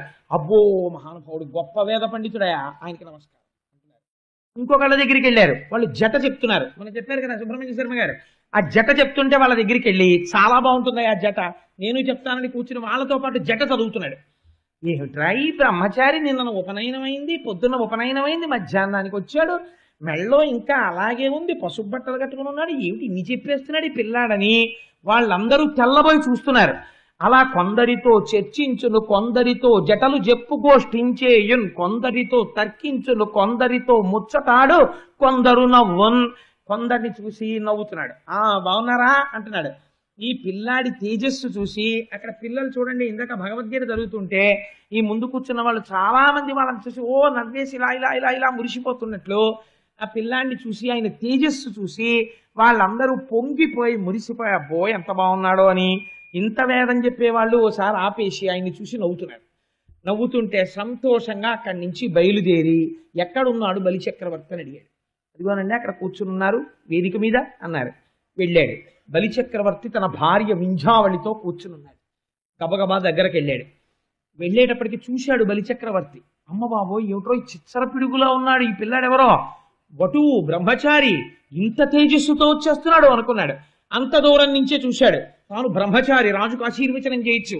అందుకని స్వస్తి జగత్రయీ భువన శాసనకర్తకు హాసమాత్ర విధ్విస్త నిలింపభర్తకు నిర్జరీగళన్యస్త సువర్ణ సూత్ర పరిహర్తకు మునీంద్రస్తుత మంగళాధర విధాన విహర్తకు దానవలోక భర్తకున్ అన్నాడు. విశ్వనాథ సత్యనారాయణ గారు వ్యాఖ్యానం చేస్తూ ఓ మాట అన్నారు. ఇలాంటి పద్యాలు పోతన గారి ఘంటంలోంచి తప్ప అన్యులకి రావు ఈ పద్యం రాయడం అన్నారు. స్వస్తి జగత్రయీ భువన శాసనకర్తకు హాసమాత్ర విధ్వస్త నిలింపభర్తకు సుధారాపదవ్యవహర్తకున్ మునీంద్రస్తుత మంగళాధర విధాన విహర్తకు. ఎటువంటి మాటలో చూడండి. స్వస్తి అంటే శుభం. ఓహో నువ్వేనేమిటో బలిచక్రవర్తి అంటే, నువ్వేనేమిటి ఇంద్రుడి పదవిని ఊడగొట్టిన వాడివి, దేవతల్ని అరణ్యాలకి తోసేసిన వాడివి, నువ్వేనేమిటి ఇవాళ ఇంద్ర పదవిలో కూర్చున్నవాడివి, నువ్వేనేమిటి మహాత్ములు చెప్పినటువంటి యజ్ఞయాగాది క్రతువులను చేసేవాడివి, నువ్వేనేమిటి దేవతా స్త్రీల యొక్క మెడలలో ఉన్న మంగళసూత్రములను తెంపగలిగిన మొనగాడివి, నువ్వేనేమిటి బ్రాహ్మణుల యందు అపారమైన భక్తి కలిగిన వాడివి, నువ్వేనేమిటి భూరిదానములు చేసేవాడివి. స్వస్తి స్వస్తి స్వస్తి స్వస్తి జగత్రయీ భువన శాసనకర్తకు హాసమాత్ర విధ్విస్త నిలింపభర్తకు. యుద్ధం చేసి గెలవలేదు అమరావతిని, హాసమాత్ర కేవల సంకల్పంతో చటుక్కన సంపాదించేశాడంతే అమరావతిని. అలా సంపాదించిన వాడా స్వస్తి స్వస్తి స్వస్తి. స్వస్తి అంటే శుభం శుభం శుభం అని. అంతరమునందు నేను వచ్చేసాను, ఇంకిక్కడతో స్వస్తి, నువ్వు దిగిపోతావు స్వస్తి. ఇంకిక్కడి నుంచి ఇది మారుతుంది. నేను వచ్చింది ఎందుకో తెలుసా, అదితికి ప్రమాణం చేశాను ఇంద్రుడికి రాజ్యం ఇస్తానని, కాబట్టి నువ్వు దిగబోతున్నావు, ఇక్కడతో స్వస్తి. పైకి ఒకటి లోపల ఒకటి, మీరు పట్టుకుంటే ఆయన యందు అసత్యం లేదు. పైకి బ్రహ్మచారి కనుక స్వస్తి వాచకం పలుకుతున్నారు అవతల వాళ్ళకి. అందుకని స్వస్తి జగత్రయీ భువన శాసనకర్తకు హాసమాత్ర విధ్వస్త నిలింపభర్తకు. ఎంత ఇష్టం నాకు ఆ పద్యం. అందుకని స్వస్తి చెప్పారు. చెబితే ఆయన అన్నాడు, బలిచక్రవర్తి ముందు ఆయన్ని చూడగానే చాలా గొప్ప ఆశీర్వచనం చేశారని ఇలా నమస్కరించలేదు. బ్రహ్మచారి సభలోకి నడిచి వస్తున్నప్పుడు చక్రవర్తి అయినా సరే వేదిక దిగి ఆహ్వానించారు. బ్రహ్మచారికి ఉన్న శక్తి అటువంటిది. కాబట్టి గబగబా లేచి నిలబడి వింధ్యావళి బంగారు పళ్ళెని తీసుకురా అన్నాడు. అని ఆ బంగారు పళ్ళాన్ని తీసుకొచ్చి వటువు కాళ్ళ కింద పెట్టి ఉచితాసనం మీద కూర్చోపెట్టి ఆయన పాదములు కడిగాడు. అడిగి తాను తీర్థంగా తీసుకున్నాడు. వింధ్యావళికి తీర్థం ఇచ్చాడు. ఆయన పాదోదకాన్ని శిరస్సున ప్రోక్షణ చేసుకున్నాడు. ప్రోక్షణ చేసుకుని అప్పుడు ఒక మాట అడిగాడు. వడుగా ఎవ్వరివాడవెవ్వడవు సంవాస స్థలం వెయ్యది ఎడకున్ నీ వరుదెంచుటన్ సఫలమయ్యన్ వంశమున్ జన్మమున్ కడు ధన్యాత్ముడనైతి ఈ మఖము యోగ్యం వయ్యే. ఆయన వడుగా ఎవరి వాడవురా, నువ్వు ఎవరికి పుట్టిన పిల్లవాడివి, నీ తల్లిదండ్రులు ఎవరు, సంవాస స్థలం వెయ్యది, నువ్వు ఎక్కడుంటూ ఉంటావు, ఈ ఎడకు నీ వరుదెంచుటన్ సఫలమయ్యన్ వంశమున్ జన్మమున్ కడు ధన్యాత్ముడనైతి ఈ మకము యోగ్యం వయ్యే సుహృతంబులయ్య శిఖులున్ కళ్యాణమిక్కాలమున్. నువ్వు రావడమే ఇవాళ ఈ కాలము కళ్యాణప్రదమైపోయింది, మంగళప్రదమైపోయింది. బ్రహ్మచారి నువ్వు వచ్చావు, ఒడుగు చేసుకున్నవాడివి, అందుచేత ఏమైపోయింది ఇవాళ ఇప్పటి వరకు అగ్నిహోత్రం మామూలుగా వెలుగుతోంది, నువ్వు రాగానే ఈ మఖము యోగ్యం వయ్య సుహృతంబులయ్య శిఖులున్, అగ్నిహోత్రం ఇలా ఇలా పైకి లేస్తోంది. ఎందుకని ఒక రహస్యం ఉంది. అగ్నిహోత్రము శ్రీ మహావిష్ణువు ఇద్దరి యందు స్ఫుటంగా కనపడతారు. ఒకటి అగ్నిహోత్రమునందు, రెండు బ్రాహ్మణుని యొక్క ముఖమునందు. కాబట్టి బ్రాహ్మణోస్య ముఖమాసీత్ బాహూరాజన్యకృత ఊరూతదస్య యద్వైశ్య తద్భ్యాగం శూద్రో అజాయత అని విరాట్ రూపము యొక్క వర్ణన పురుష సూక్తం చేస్తుంది. కాబట్టి మహానుభావ, ఈ ఎడకు నీ వరుదించుటన్ సఫలమయ్యన్ వంశమున్ జన్మమున్, మా వంశము నా జన్మ సఫలమైపోయింది. అవయా నువ్వు నడిచొస్తుంటే అగ్నిహోత్రం ఎలా పైకి లేస్తోందో, ఎంత పొంగిపోతోందో. ఈ మఖము యోగ్యం వయ్యే, ఇంతకు ముందు 99 యాగాలు చేశాను, ఇది 100వ యాగం. ఈ మఖమే నిజమైనటువంటి యాగం. ఎందుకని? నిన్ను చూస్తుంటే నాకు అలా అనిపిస్తోంది, నువ్వు ఇవాళ వచ్చావు, నా జన్మ ధన్యమైపోయింది, ఈ అగ్నిహోత్రం ధన్యమైపోయింది, ఈ మఖము ధన్యమైపోయింది అంటే ఆయన అన్నారు ఒక నవ్వు నవ్వి, పాదోదకం పుచ్చుకున్న తర్వాత అబద్ధం చెప్పాలా నిజం చెప్పాలా? ఆయన ఏం అడుగుతున్నాడు చక్రవర్తిని? నీకేం కావాలని అడగలేదు ముందు వెళ్ళగానే. అబ్బాయి ఎవరి వాడవు, నువ్వెవరి వాడివి అని అడిగారు. ఎక్కడ నుంచి వచ్చావు, ఎక్కడుంటావు అని అడిగారు. మరి అడిగిన ప్రశ్నలకి చక్రవర్తికి బ్రహ్మచారి జవాబు చెప్పాలి కదండి. జవాబు చెప్పాలంటే ఏమని చెప్పాలి? నేను వైకుంఠవాసిని అని చెప్పాలి, నేను లక్ష్మీదేవి భక్తని అని చెప్పాలి, లేకపోతే ఏదో నేను శ్రీమన్నారాయణుణ్ణి అని చెప్పాలి. ఇవన్నీ చెప్పారనుకోండి ఆయన ఉలిక్కి పడిపోతాడు. కాబట్టి ఇప్పుడు సత్యం చెప్పాలా అసత్యం చెప్పాలా? అసలు అసత్యం అన్న ప్రశ్న శ్రీమన్నారాయణుడి దగ్గర రానిరాదు. ఆయనే సత్యం. సత్యమేవేశ్వరో లోకే సత్యం పద్మాశ్రితా సదా సత్యమూలాని సర్వాణి సత్యాన్నాస్తి పరమం పదం అంటాడు రామచంద్రమూర్తిగా అయోధ్యకాండలో. అటువంటి వాడు అసత్యం పలుకుతాడా? అందుకని ఆయన అన్నాడు, నువ్వు నన్ను 10 మాటలు నువ్వు ఎక్కడుంటావు అంటే నేనేం చెప్పను? నువ్వు ఎవరికి పుట్టినవాడివి, నీ తల్లిదండ్రులు ఎవరు అని 10 మాటలు అడుగుతున్నావు. నువ్వు ఏం చదువుకున్నావు, ఏ వేదం చదువుకున్నావు, ఏ శాస్త్రం చదువుకున్నావు, నీకేం తెలుసు అని అడుగుతున్నావు. నేను ఇవన్నీ ఏమని చెప్పను? కానీ నువ్వు అడిగావు కాబట్టి ఈ ప్రశ్నలకు జవాబు చెప్తాను. ఇది నాకు నెలవని ఏ రీతి పలుకుదు ఒక చోటనక ఎందుండ నేర్తు, ఎవ్వరి వాడనంచే రీతి పలుకుదు నాయంత వాడనై నడువ నేర్తు, ఇది నేర్తు అది నేర్తు అని ఏల చెప్పంగ నేరుపులన్నీయు నేను నేర్తు, ఒరులు నాకు కాదు ఒరులకు నేనవుదు ఒంటివాడ చుట్టమొకడు లేడు, తొల్లి సిరియు కలదు చెప్పెదనాటెంకి సుజనులందు తరచు శుచియుండు అన్నాడు. ఎంత అందంగా చెప్పాడో చూడండి. ఇది నాకు నిలవని ఏ రీతి పలుకుదు ఒక చోటనక ఎందుండ నేర్తు. ఇక్కడ ఉంటాను అని ఒక అడ్రస్ చెప్పడం కష్టమయ్యా చక్రవర్తి. ఒక చోట ఉంటాను అని అనలేను, అంతటా తిరుగుతూ ఉంటాను. బ్రహ్మచారి అలా తిరుగుతూ ఉంటాడు నిజంగానే. మరి ఎందుకంటే వేరే ఆవులు పట్టుకెళ్ళి కాసుకురారా అంటారు గురువుగారు. ఏ పర్టిక్యులర్ అరణ్యంలోకి వెళ్ళనండి అని అడగడు, ఇలా వెళ్ళి కాసుకురా ఇవ్వాలంటారు. ఆ ఆవులను అలా దొరికిపోతాడు ఆయన. అందుకని ఇవాళ వేరే ఈ వాడకెళ్ళి భిక్ష పట్టరా అంటారు, అలా వెళ్ళిపోతాడు. అందుకని ఇది నాకు నిలవని ఏ రీతి పలుకుదు ఒక చోటనక ఎందుండ నేర్తు. పైకి ఆయన శ్రీమన్నారాయణుడు అంతటా వ్యాపించి ఉంటాడు, ఇక్కడే ఉంటాడు భగవంతుడు, ఇక్కడ లేడని నువ్వు ఎలా చెప్పగలవు? అంతటా ఉంటాడు. అందుకని ఇది నాకు నిలవని ఏ రీతి పలుకుదు ఒక చోటనక ఎందుండ నేర్తు, ఎవ్వడి వాడనంచే రీతి పలుకుదు నాయంత వాడనై నడువ నేర్తు. ఫలానా వాళ్ళ పిల్లాన్ని అని చెప్పాను అనుకోండి, వాళ్ళు చెప్పినట్టు నేను వినాలి. అసలు నేను ఎప్పుడూ ఒకళ్ళు చెప్పినట్టు వినడం నాకు అలవాటు లేదు, నేను చెప్పినట్టే ఇంకోళ్ళు వింటూ ఉంటారు. అలాంటప్పుడు నేను ఎవరికో చెందిన వాడిని చెప్పడం ఎందుకు? అబద్ధం కదా. అందుకని నేను ఎలా తోస్తే, నాకేది తోస్తే అదే నేను చేస్తాను, కానీ ఒకళ్ళు చెప్పింది వినేటటువంటి అలవాటు లేనివాడిని. ఇది నేర్తు అది నేర్తు అని ఎలా చెప్పంగా నేర్పులన్నీయు నేను నేర్తు. ఇది చదువుకున్నాను ఇదొచ్చు, ఇది చదువుకోలేదు ఇది రాదు అని చెప్పడం ఎలా కుదురుతుందయా చక్రవర్తి? ప్రపంచంలో ఎన్ని చదువులున్నాయని నువ్వు అనుకుంటున్నావో అవన్నీ నాకు వచ్చేసని నువ్వు అనుకో, నాకు వచ్చు. పైగా ఇది నడుబడి అని ఎట్లువ కాణింతు పునిమొప్పో కలపోవ నేర్తు. నేను ఇలాగే ప్రవర్తిస్తాను అని చెప్పడం కూడా కష్టమేనోయోయ్, కానీ 3 రకాలుగా మాత్రం ప్రవర్తిస్తుంటాను. సృష్టి స్థితి లయ చేస్తుంటాను ఒక్కనే 3 రూపాలతో. అందుకని పూని ముప్పోకల పోవ నేర్తు అని ఆయన అన్నాడు. నేను ఒరులు నాకు కారు ఒరులకు నేనవుదు ఒంటివాడ చుట్టమొకడు లేడు. సాధారణంగా ఎవ్వరీ కూడా నాకు సహాయం చేసేవాళ్ళు ఉండరు, నేను మాత్రం అందరికీ సహాయం చేస్తుంటాను. ఒంటివాడ ఉన్నదొక్కటే పదార్థం, ఒక్కడనే ఉంటాను, అసలు రెండోది లేనే లేదు. ఒంటివాడ చుట్టమొకడు లేడు, నాకు చుట్టం అన్నవాడు ప్రపంచంలో ఎవడూ లేడు. తొల్లి సిరియు కలదు. ఒకప్పుడు నాకు డబ్బు ఉండేది, ఎందుకని?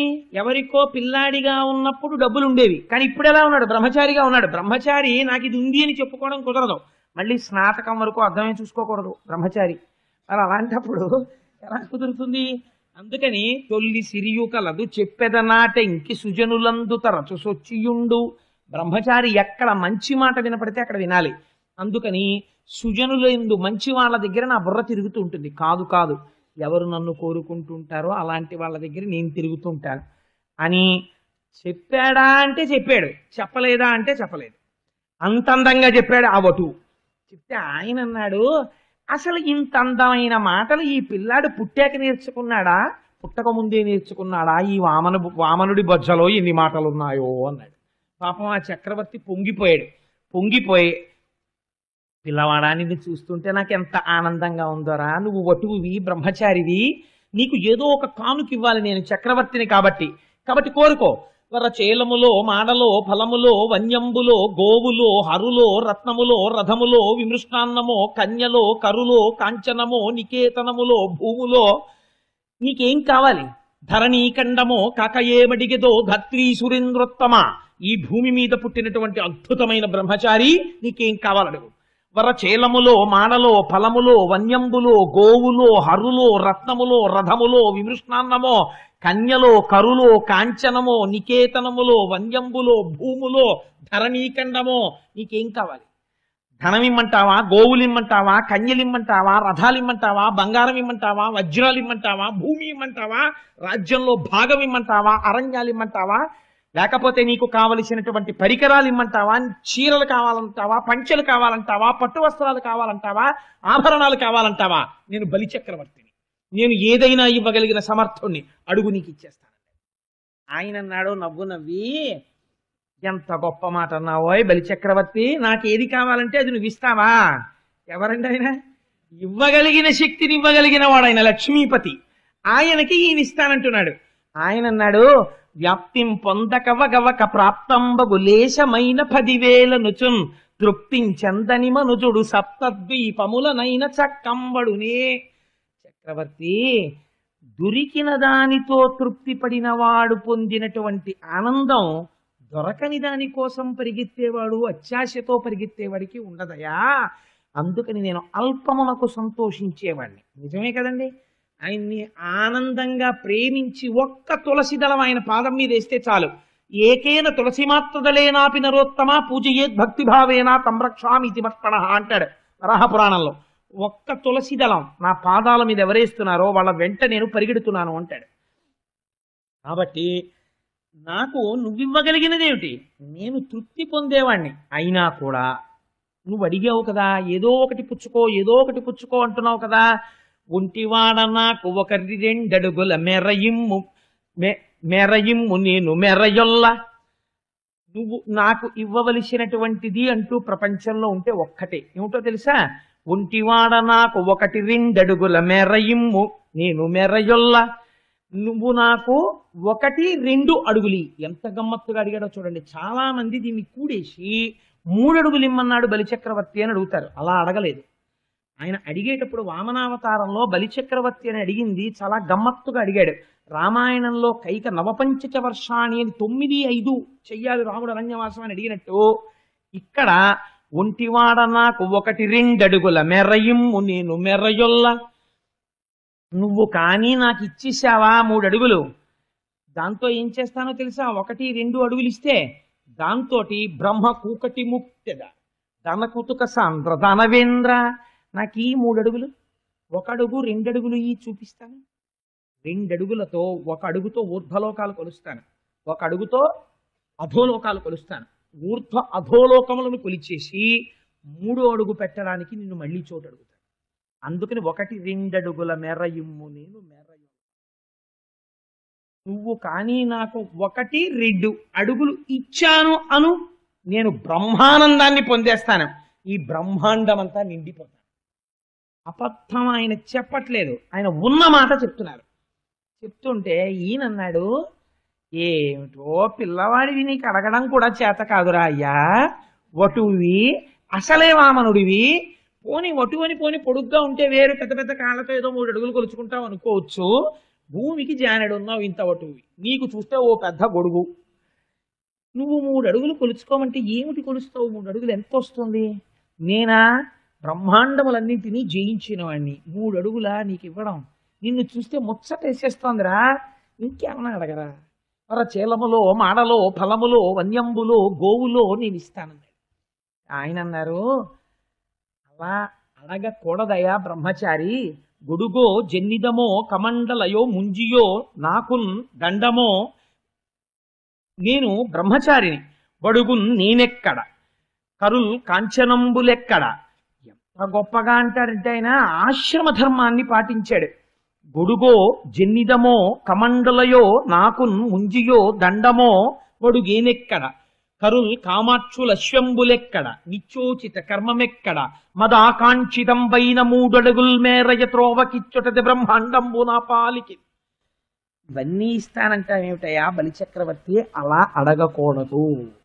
ఏ ఆశ్రమంలో ఉన్నవాడు ఆశ్రమ నియమాన్నే పాటించి పుచ్చుకోవాలి తప్ప తాను ఉన్న ఆశ్రమానికి భిన్నమైన దాన్ని తాను పుచ్చుకోకూడదు. మోదుగ కర్ర పట్టుకున్నాడు బ్రహ్మచారిని గుర్తు, బూడుగ చెట్టు కర్ర పట్టుకున్నాడు గృహస్థని గుర్తు, వెదురు కర్ర పట్టుకున్నాడు సన్యాసిని గుర్తు. దండం పట్టుకునేటప్పుడు కూడా ధర్మం ఉంది. ఏది పడితే అది ఎవరు పడితే వాళ్ళు పట్టుకోవడానికి వీల్లేదు. ఒక్కొక్కరు ఒక్కొక్కటే పట్టుకుంటారు. అందుకని నేను బ్రహ్మచారిని. బ్రహ్మచారినైన నన్ను పట్టుకుని మరి చేలములో మాడలో ఫలములో వన్యంబులో గోవులో ఇవన్నీ పుచ్చుకోమంటావేమిటయా? నేను పుచ్చుకోకూడదు. నేనేం పుచ్చుకోవచ్చో తెలుసా? బ్రహ్మచారికి ఇస్తే ఏమి ఇవ్వాలి? బాగా జ్ఞాపకం పెట్టుకోండి. భాగవతంలో మీరు ఉపనయనానికి వెళ్ళినప్పుడు కానుక పట్టుకెడితే ఏం పట్టుకెళ్ళాలి అంటే గొడుగో జన్నిదమో కమండలయో నాకు ముంజియో దండమో వడుగేనెక్కడ. ఇవి తీసుకు పట్టుకెళ్ళాలి. గొడుగు ఇవ్వాలి బ్రహ్మచారికి. ఎందుకని? అరణ్యంలో వెడతాడు పశువుల వెనకాతల మేపడానికి. ఆ వెళ్ళినప్పుడు గొడుగు వేసుకుని వెడతాడు బ్రహ్మచారి. అందుకని గొడుగు ఇవ్వచ్చు. జన్నిదమో యజ్ఞోపవీతం జీర్ణం అవ్వకూడదు. అందుకని జీర్ణం అయితే వెంటనే మార్చుకోవడానికి ఓ యజ్ఞోపవీతం ఇవ్వచ్చు. జన్నిదమో కమండలయో ఆచమనం చేయడానికి కమండలం ఇవ్వచ్చు. కమండలయో నాకున్ముంజియో దర్భలతో చేసినటువంటి మొలత్రాడు స్నాతకం వరకు విప్పకూడదు. అదే మొలత్రాడు కట్టుకుంటూ ఉండాలి. ఎందుకంటే తనలో ఉన్న వీర్య శక్తి తేజశక్తిగా ఓజశక్తిగా మారాలి. అందుకని దర్భలతో చేసిన మొలత్రాడు కట్టుకుని ఉండాలి బ్రహ్మచారి. అందుకని ముంజియో దండమో నాకు మోదుగ కర్రతో చేసిన కర్ర పట్టుకొచ్చి ఇవ్వచ్చు. అందుకని విశ్వనాథ సత్యనారాయణ గారు వ్యాఖ్య చేస్తూ అన్నారండి, ఈ పద్యాన్ని బలిచక్రవర్తి ఉపాఖ్యానంలో పోతన గారు తప్ప అన్యులు రాయలేరు అన్నారు. ఎంత ఆశ్రమ ధర్మాన్ని ఆవిష్కరించారో చూడండి. గొడుగో జన్నిదమో కమండలయో నాకు ముంజియో దండమో వడుగేనెక్కడ కరుల్ వామాక్షుల స్వంబులెక్కడ. నేను బ్రహ్మచారినే. నువ్వు నాకేమో అందమైన ఆడపిల్లలు ఇస్తావా, ఏనుగులు ఇస్తావా, ఆవులు ఇస్తావా, నగలిస్తావా? ఎందుకయ్యా నాకు ఇవన్నీ? బ్రహ్మచారికి నాకు ఇవన్నీ అక్కర్లేదు. నాకేం కావాలో తెలుసా? ఇవి ఇవ్వచ్చు నువ్వు. లేదా నా అంత నేను కోరుకున్నది నేను జపం చేసుకోవడానికి, నేను అగ్నికార్యం చేసుకోవడానికి ఇక్కడ 3 అడుగులు నేలిస్తే చాలు తప్ప ఇదేమిటయా నాకు అవన్నీ ఇస్తానంటావు? నువ్వు అలా అననుకూడదు, నేను పుచ్చుకోనుకూడదు. అందుకని అలా ఇవ్వగలవా? నేను అడిగింది చాలు. నువ్వు నాకు కానీ ఇచ్చావా? ఇవి కరుల్ వామాక్షుల శ్వంబులెక్కడ నిత్యోచిత కర్మమెక్కడ. 3 పూట్ల సంధ్యావందనం చేసుకుని గురువుగారు చెప్పిన పని చెయ్యాలి నేను. నాకెందుకు ఈ భవంతులవన్నీ? నిత్యోచిత కర్మమెక్కడ మదాకాంక్షితంబైన 3 అడుగుల్ మేరయ త్రోవకిచ్చుటది బ్రహ్మాండంబు నా పాలికి. ఏది నేను అడిగిన 3 అడుగులి? అది బ్రహ్మాండం కింద నేను నీకు మార్చి చూపిస్తాను. కాదు, నువ్వు నేను అడిగిన 3 అడుగులి, ఆ 3 అడుగులే నాకు బ్రహ్మాండాలన్నీ పైకి. కాబట్టి ఏమంటున్నాడు? 3 అడుగులు ఇమ్మన్నాడు. అంటే ఆయన అన్నాడు, అయ్యో పాపం పిల్లాడేం తెలియదయ్యా వడుగు ఒటు ఏమిటో 3 అడుగులు 3 అడుగులు 3 అడుగులు పట్టు కూర్చున్నాడు, ఎవరు చెప్పారో ఏమిటో ఈ పిల్లాడికి అని చెప్పి రమ్మ మానవ కొత్త మల్లెమ్మ నీ వంచితంబు లేదనకిత్తుంచమ్మ అడుగుల ఇటురా నిమ్మాకడు గంగ వలయు నేటికి తడయన్ అన్నాడు. ఓ పిల్లాడా, ఇదిగో బంగారు పాత్ర ఇక్కడ పెట్టాను, ఒటువా వచ్చి నీ 2 పాదాలు అందులో పెట్టు. వింధ్యావళి బంగారు చెంబుతో నీళ్లు పట్టరా పోయి ఆ పిల్లవాడి పాదాలు కడిగేసి వాడికి ధార పోసేస్తాను 3 అడుగులు. నమః అంటూ నీళ్లు విడిచిపెట్టాలి. ఇదం నమమా అంటూను. అందుకని నీళ్లు పట్టరా అన్నాడు. వింధ్యావళి బంగారు చెంబు పట్టుకుని ఆ వటువు వంక చూసి పొంగిపోతూ లోపలికి ఎడుతోంది నీళ్లు పట్టుకొద్దామని. వెడుతూ ఉపచారం చేసేటప్పుడు మీరు బాగా జ్ఞాపకం పెట్టుకోండి. నేను చాలా ఇళ్లలో చూస్తూ ఉంటాను. మీరు మీ ఇంటికి వచ్చే అతిథి వేరు, మహాత్ముడు వేరు. మహాత్ముల్ని సేవించుకునే అదృష్టం జన్మలో చాలా అరుదుగా వస్తుంది. ఎందుకంటే వాళ్ళు కోరి రారు, వాళ్ళకేం కోరిక ఉండదు కాబట్టి వాడు ఎవరింటికి రాడు. కోరిక లేని మహాత్ముడు వచ్చాడనుకోండి, వస్తే ఇంటిలో ఉన్నటువంటి ధర్మపత్ని దానికోసమే నిర్దేశింపబడింది. తన కోడలు కానీ పట్టికెళ్ళి ఆయనకి మంచి నీళ్ళో గ్లాసులు పాలో ఇవ్వాలి. ఎందుకో తెలుసా అండి? లేకపోతే ఈ పుణ్యం పట్టుకెళ్ళిన పని మనిషి ఖాతాకు పడుతుంది, యజమానికి వెయ్యరు. శుశ్రూష పట్టుకెళ్ళిన వాళ్ళ ఖాతాలో పడుతుంది. కాబట్టి ఆయన పుచ్చుకుని తాగాడు అనుకోండి, అది నాకు తెలిసి 1,000,000 జన్మలకి కాపాడుకుంటుంది. ఎందుకంటే ఆయన ఈశ్వరుణ్ణి నమ్మాడు. ఈశ్వరుడు పొందిన తృప్తి కన్నా ఈశ్వరుణ్ణి నమ్ముకున్న వాడికి చేసినటువంటి సేవ చేత ఈశ్వరుడు ఎక్కువ ప్రీతి పొందుతాడు. మీరు అంబరీషోపాఖ్యానంలో దానికి సంబంధించిన వివరణ ఇస్తాను, మీరు విందురు గాని. కాబట్టి ఇప్పుడు ఏమైంది అంటే, వింధ్యావళిని పిలిచాడేమో పరిచారకుడిని, ఎవరక్కడ అని తప్పట్లు కొట్టి ఓ చెంబుడు నీళ్ళు అట్టండి అనకూడదా? అనకూడదు. బ్రహ్మచారికి దానం ఇస్తున్నాడే. తన భార్యను తీసుకురమ్మన్నాడు. బంగారు పాత్రతో నీళ్లు వెళ్ళింది వింధ్యావళి. ఈలోగా బ్రహ్మచారి బంగారు పాత్రలో పాదాలు పెట్టబోతున్నాడు. శుక్రాచార్యుల వారు పరుగు పరుగును వచ్చారు. విశ్వజిత్యాగం చేయించి నీకు ఇవాళ ఇంత వైభవం ఇచ్చాను, వచ్చిన వాడెవరో తెలుసా? ఏమైనా మాట ఇచ్చావా అని అడిగాడు. ఇచ్చాను గురువుగారు, 3 అడుగులు అడిగాడండి, ఇస్తానన్నాను అన్నాడు. పంపలు ముంచేశావురా, అడిగేశాడు. నేను అనుకున్నాను నేను వచ్చే లోపల వచ్చేస్తాడని. ఉరే, వచ్చినవాడు ఎవరో తెలుసా? శ్రీ మహావిష్ణువురా, లక్ష్మీనాథుడు. ఎందుకు వచ్చాడో తెలుసా? ఒకరికి ఇలా పెట్టడమే తప్ప ఇప్పటి వరకు ఇలా చెయ్యి పెట్టడం నీ దగ్గరే జరుగుతోంది. ఎప్పుడు ఆయన పుచ్చుకోలేదు ఎవరి దగ్గర. ఇవాళ నీ దగ్గర చెయ్యి చాపి దానం పుచ్చుకుంటున్నాడు. ఎందుకు పుచ్చుకుంటున్నాడో తెలుసా? ప్రహ్లాదుడికి నువ్వు మనవడివి, ఆ వంశంలో వాడిని నిగ్రహించాడు. ఒక మహాపురుషుడు వంశంలో ఉంటే ఆ కింద వాళ్ళకి ప్రమాదం ఉండదు. కాబట్టి నీ జోలికి రాలేడు, అందుకని నీతో యుద్ధం చేయడు. చెయ్యకుండా ఇప్పుడు నువ్వు ఇంద్రుడి దగ్గర నుంచి పొందిన రాజ్యాన్ని లాగి ఇంద్రుడికి ఇస్తాడు. అందుకని 3 అడుగులు పుచ్చుకుంటున్నాడు. 3 అడుగులు నివి నేను చెప్తున్నాను నా దివ్య దృష్టితో ఈ బ్రహ్మాండాలన్నీ నిండిపోతాడు. ఉత్తరక్షణం నిండిపోతాడు. 2 అడుగులతో నిండి 3వ అడుగు ఎక్కడ పెట్టనని అడుగుతాడు. నీ బుర్ర మీద పెట్టించుకోవాలి నువ్వు. నా మాట విను. నీకొక గొప్ప ధర్మశాస్త్రం చెప్తున్నాను, నేను గురువుని కాబట్టి. తనకు మాలిన దానం గృహస్థు చెయ్యక్కర్లేదు. తను నశించిపోతాను ఈ దానం చేస్తే అని గృహస్థుకి అనిపిస్తే గృహస్థు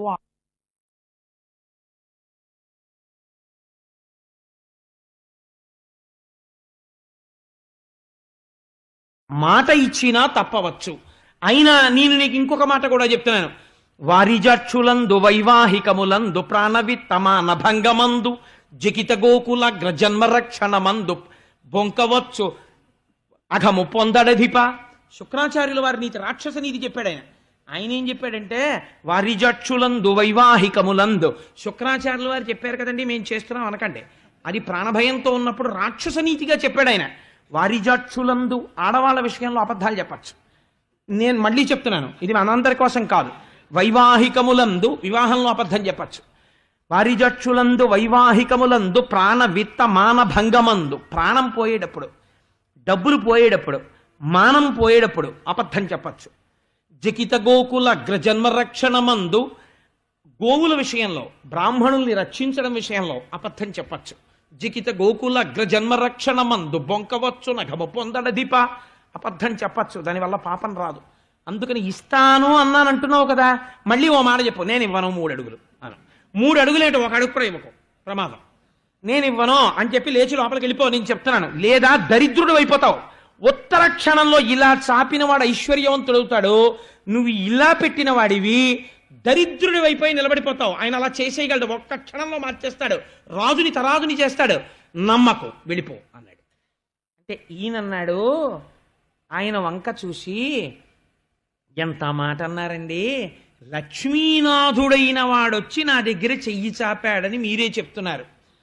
ఆదిన్ శ్రీసతి కొప్పుపై తనువుపై అంశోత్తరీయంబుపై పాదాబ్జంబులపై కపోలతటిపై పాలిండ్లపై నూత్న మర్యాదంచెందుకరంబు క్రిందగుట ఆపైనాకరంబుంటమేల్ కాదే రజ్జము గిజ్జమున్ సతతమే కాయంబు నాపాయమే అన్నాడు. ఓన్లేవయా జన్మలు ఎన్ని జన్మలు ఎత్తాను, ఎవడికైనా దక్కిందా ఈ భాగ్యం? ఆ చేయి ఎటువంటి చేయి? లక్ష్మీదేవి అపాంగై, ఇలా చూస్తే చాలంటారు అందరూ. ఈ చెయ్యి ఎక్కడ పడుతోంది? శ్రీమన్నారాయణుడిది. ఆదిన్ శ్రీసతి కొప్పుపై, అమ్మవారి కొప్పట్టుకుని పువ్వులు బాగా పెట్టుకున్నావు లక్ష్మి అని ఇలా అంటాడు. ఆదిన్ శ్రీ సతి కొప్పుపై తనువుపై ఆవిడ శరీరాన్ని నిమురుతుంది.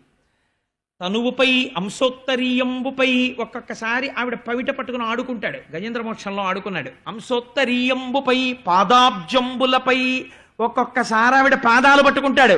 ఎప్పుడు జలజాతాసనవాసవాది సురభాజనీయం వైదనచ్చులతాంతాయుధు కన్న తండ్రి శరమచ్చో వామపాదంబునం తొలగంతో జలతాంగి అట్లయగు నాథుల్ నెరముల్ జేజబేరల కంచెందిన కంతలెందునుచిత వ్యాపారముల్ నేర్తురేని నన్ను భవదీయ దాసుని మనంబున నెయ్యపు కింకపూనితాచిన అది నాకు మన్ననయ చెల్వగు నీపద పల్లవంబు మత్తను పులకగ్ర కంటక వితానము సాచిన సుక్కునంచునేనన ఎద అలుకమానవు కదారాల కుంతలా అని ఆ రోజు పట్టుకున్నాడు కదా. అందుకని ఆదిన్ శ్రీసతి కొప్పుపై తనువుపై అంశోత్తరీయంబుపై పాదాబ్జంబులపై కపోల తటిపై అమ్మవారి బుగ్గలు నిమరగలిగిన చెయ్య పాలిండ్లపై నూత్న మర్యాదంచెందు కరంబు క్రిందకుట. ఇది నూత్న మర్యాద చెందుతోంది, వెయ్యడం కాదు స్వాతంత్రంతో. నూత్న మర్యాద అంటే ఏమిటో తెలుసా అండి? వేసిన చెయ్యే మళ్ళీ వేస్తుంటే ఈ భాగ్యం నాకు తప్పెవరకు ఉందనుకుంటూ ఉంటుంది ఆవిడ. ఇదిట నూత్న మర్యాద అంటే. అంతేకాని ఆయన భుజం మీద ఆయన చెయ్యేస్తే ఈవిడి తిరిగి చెయ్యదు. ఏమదృష్టం, ఇలా నా స్వామి చెయ్యి ఎవరి మీద పడుతుంది, నా మీద పడుతుంది అని పొంగిపోతుందట వేసినప్పుడల్లా చేతిని.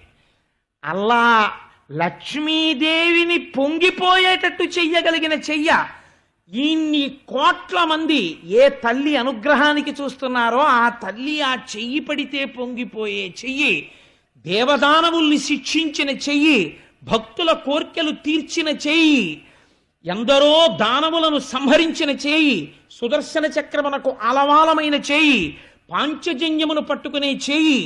ఏ చేయి ఇలా వరదముద్ర చూపిస్తే భక్తులకి ధైర్యం కలుగుతుందో అటువంటి చేయి భిక్ష కోసమని కింద నిలబడుతోంది. నా చేయి పైనవుతోంది. చాలదా ఈ అదృష్టం? మళ్ళీ పుడతానా? ఉండిపోతుందా రాజ్యం? ఉండిపోతుందా దేహం? ఎవడికి కావాలి? పోతే పోని కాయంబు నాపాయమున్, ఈ రాజ్యము కాదు, నేను కాదు, శరీరం కాదు, ఏది పోయినా పర్వాలేదు. కారే రాజులు రాజ్యముల్ గెలువరే గర్వోన్నతిం పొందరే వారేరి సిరి మూట కట్టుకుని పోవంజాలిరే భూమిపై పేరైనం కలదే శిబి ప్రముఖులున్ ప్రీతిన్ యశక్కాముల ఈరే కోర్కెలు వరలంతలపరే ఈ కలమున్ భార్గవ. ఎంతమంది రాజులు వచ్చారయా ప్రపంచంలోకి? వచ్చిన వాళ్ళందరూ నేనే భూమికి పతిని, నేను పరిపాలించానన్నారు. ఏరి వారేరి సిరి మూట కట్టుకుని పోవంజాలిరే. ఒక్కడు నాది నాదని ఇంత సంపాదించానన్నాడు. నయా పైసా పట్టికెళ్ళిన వాడు భూమి మీద లేడు. అందుకే అలెగ్జాండర్ ది గ్రేట్ వెళ్ళిపోయేటప్పుడు ఒక మాట చెప్పాడు. ఒరే, కాఫిన్ అంటారు వాళ్ళు, శవపేటికలో పెట్టి భూస్థాపితం చేస్తారు. నా శవపేటికకి 2 కన్నాలు పెట్టి 2 చేతులు బయట పెట్టండి. బయట పెట్టి ప్రపంచ విజేత అలెగ్జాండర్ భూస్థాపితం చేసిన తరువాత ఒక శిలాఫలకాన్ని పెట్టి ఒక మాట రాయండి. Alexander the great came in to this world with empty hands, became the world conqueror for some time and left this world with empty hands అని రాయండి. ఖాళీ చేతులతో అలెగ్జాండర్ ఈ ప్రపంచంలోకి వచ్చి కొంతకాలము విశ్వమును పరిపాలించిన వాడని తైతక్కలాడి ఖాళీ చేతులతో వెళ్ళిపోయినాడు అని రాయండి. చూసిన వాళ్ళకి బుద్ధి వస్తుందిరా, నా జీవితం పాడైంది. కాబట్టి ఇది పోతన గారు చెప్పారు. ఎప్పుడు చెప్పారో చూడండి. కారే రాజులు రాజ్యముల్ గెలువరే గర్వోన్నతిం పొందరే వారేరి సిరి మూట కట్టుకొని పోవంజాలిరే భూమిపై పేరైనం కలదే శిబి ప్రముఖులను ప్రీతిన్ యశక్కాముల ఈరే కోర్కెలు వరలంతలపరే ఈ కలమున్ భార్గవ. కీర్తిని ఆశించి ఆనాడు శిబి మొదలైనటువంటి మహాపురుషులు అద్భుతమైనటువంటి దానాలు చేశారు. వాళ్ళు నిలబడిపోయారయా యశోశరీరులై. తప్ప ఇవన్నీ మూట కట్టుకుని నేను దాచుకుంటే రాజ్యం ఉండిపోతుందా? ఈ శరీరం ఉండిపోతుందా? ఇంకొకటి ఉండిపోతుందా? బ్రతుకు వచ్చుగాక బహువిధంబులనైన వచ్చుగాక లేమి వచ్చుగాక జీవధనములైన చెడుగాక పడుగాక మాట మీరలేడు మానధనుడు. బ్రతుకు వచ్చుగాక బహువిధంబులనైన, ఒకవేళ నాకు రాజ్యం తీసేస్తాడు, నేను దరిద్రుణ్ణి అయిపోతానంటున్నావు కదా, నా స్వామి చేతికి నా రాజ్యమంతా ఇచ్చిన వాడిని నేను అనిపించుకుని నేను భిక్షువునై తిరుగుతాను, నాకు బెంగలేదు. బ్రతకవచ్చు కాక బహువిధంబులనైన వచ్చుగాక లేమి వచ్చుగాక, నాకు దరిద్రం రావచ్చు, జీవధనములైన చెడుగాక పడుగాక, నా జీవితం పోవచ్చు, నా ధనం పోవచ్చు, మాట మీరలేడు మానధనుడు. మాట పోయిన తర్వాత ఆ మనిషి బ్రతికినా ఒకటే, వెళ్ళిపోయినా ఒకటే. భూదేవి జనసంఖ్యని చూసి భయపడదు. మాట తప్పే వాళ్ళ బరువు నేను మొయ్యలేనని ప్రార్థన చేస్తుందయా.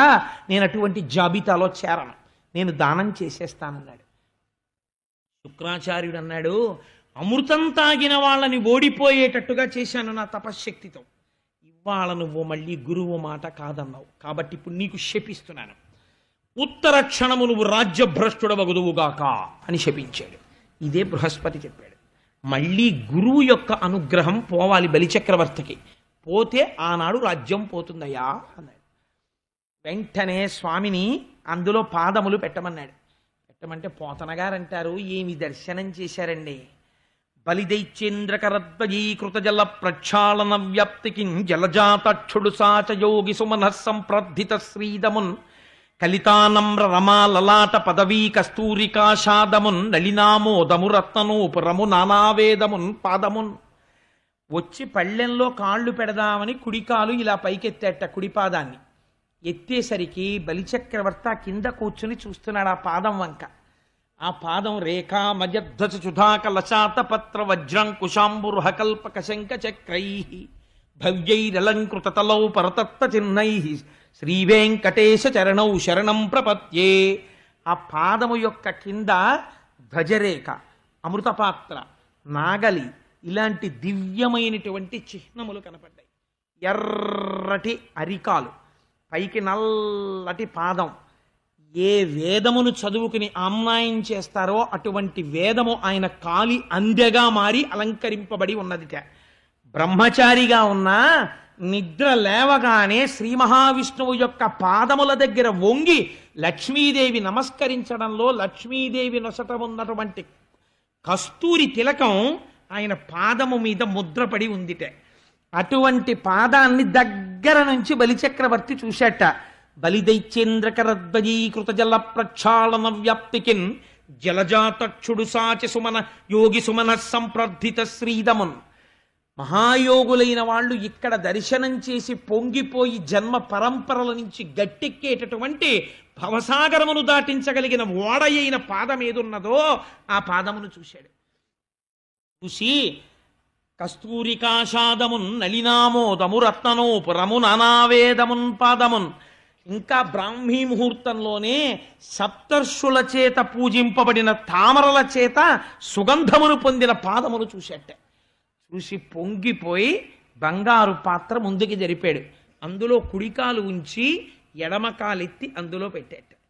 రెండు పాదాలు చూసి ఆహా ఏమి భాగ్యం రానా భాగ్యం, ఎవరు కడగగలరు ఈ పాదాల్ని? ఈ పాదాలు ముట్టుకోగలిగిన వాడెవరు? బ్రహ్మ కడిగిన పాదము, బ్రహ్మము తానిని పాదము. ప్రేమతో శ్రీసతి పిసికిడి పాదము, బలితల మోపిన పాదము అని అన్నమయ్య కీర్తించబోతున్నాడు. అటువంటి పాదం ఈ పాదం.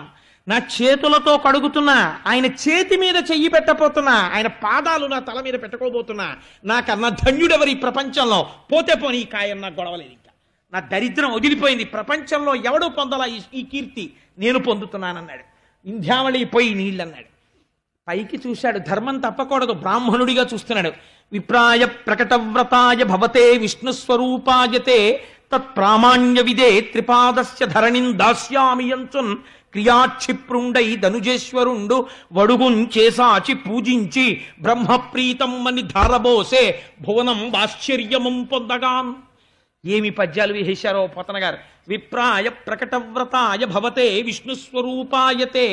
నాయనా, బ్రాహ్మణ రూపంలో ఉన్న బ్రహ్మచారి ఒటువా, శ్రీ మహావిష్ణు స్వరూపుడా, నా ఇంటికి నువ్వు నడిచొచ్చావా?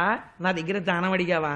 ఎంత అదృష్టవంతుడయ్యా, ఇదిగో నీకు దానం ఇచ్చేస్తున్నాను అని కాళ్ళు కడిగి ఆ నీళ్లు తలన చల్లుకొని సమస్త బ్రహ్మాండములలో ఉన్న దేవతలు నిలబడిపోయారట. నిలబడిపోయి ఏం ఆశ్చర్యం రా, ఇవాళ లక్ష్మీపతి దానం పొందుతున్నాడు, చూడండి చూడండి అని చూస్తున్నారట. తెలిసి దానం ఇచ్చేస్తున్నాడు, తను పతనమైపోతానని తెలిసి ఇచ్చేస్తున్నాడు. ఏమి పూనిక ఈ బలిచక్రవర్తిదని శుక్రాచార్యుల వారు చూస్తున్నారు. కమండలంలో నీళ్లు పోస్తోంది వింధ్యావళి. పోస్తుంటే శుక్రుడు చూశాడు, ఇంకా తాపత్రయం, అయ్యో అయిపోతోంది, పోసేస్తున్నాడు. నీటి ధార విడిచిపెట్టాడా శుక్రాచార్యులు వారు అనుకుంటున్నారు మనసులో. మునిజన నియమాధారను జనితాసుర యువతి నేత్రజన కళధారన్ ధనుజేంద్ర నిరాధారను వనజక్షుడు గొనియ బలి వివర్జిత ధారన్. ఈ ధార వింజావళి పోస్తున్న నీరు మామూలు నీరు కాదు, పోసేస్తున్నాడు, ధార పోసేస్తున్నాడు. ఈ నీరు శ్రీ మహావిష్ణువు చేతిలోకి పడిపోయిందా, ఈ నీరు ఏమైపోతుంది? మునిజన నియమాధారను, మహర్షులందరి యొక్క నియమములను పాటింపచేసి రక్షించగలిగిన ధార.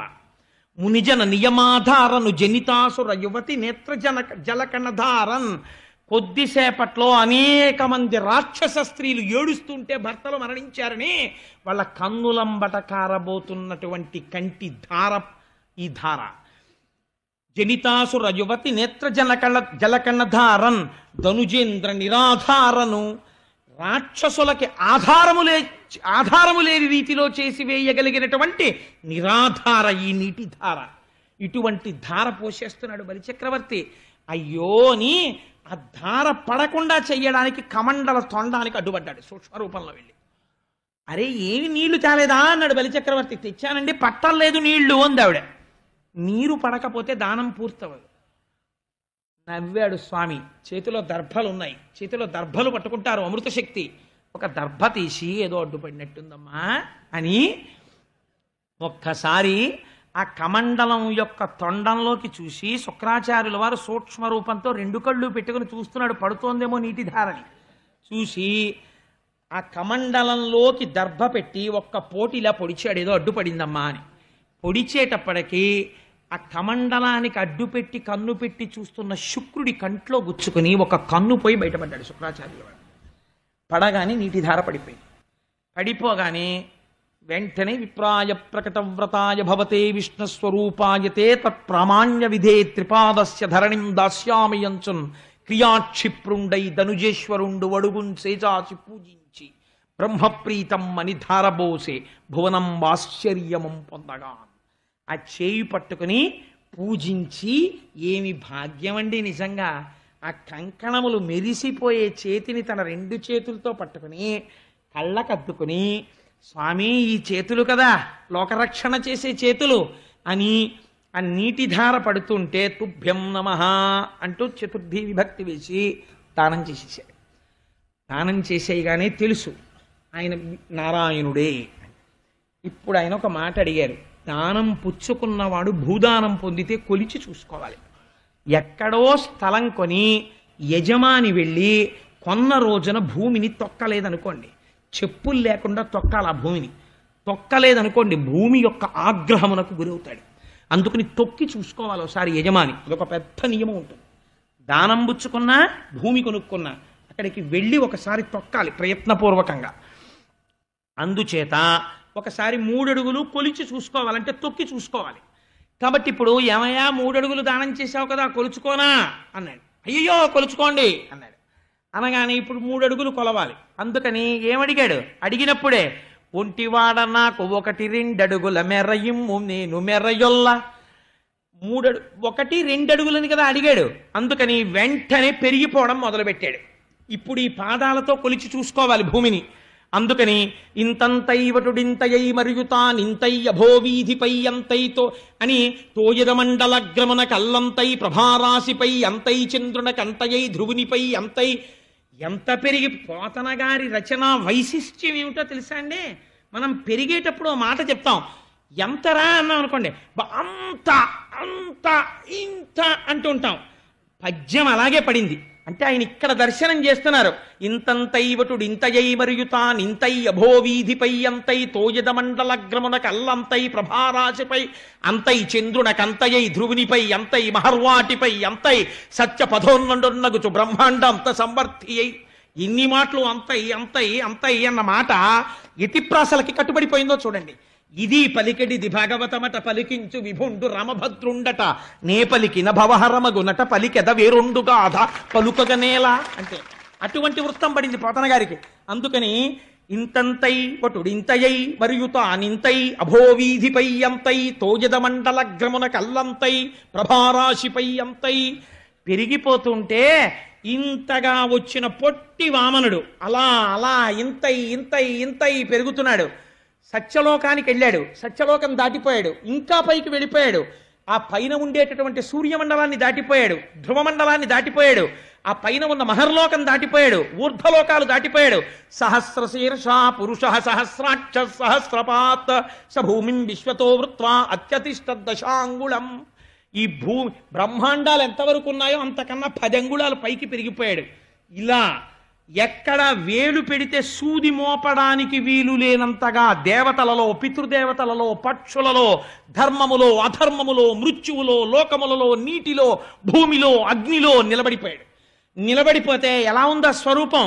పట్టు పీతాంబరం కట్టుకుని, కౌమోదికి గద పట్టుకుని, శార్ంగం అనేటటువంటి ఆ ధనస్సు చేతిలో పట్టుకుని, ఒక చేతిలో కమలం పట్టుకుని, ఒక చేతిలో సుదర్శన చక్రం పట్టుకుని, ఆయన తొడలలో పక్షులు కనపడుతున్నాయి.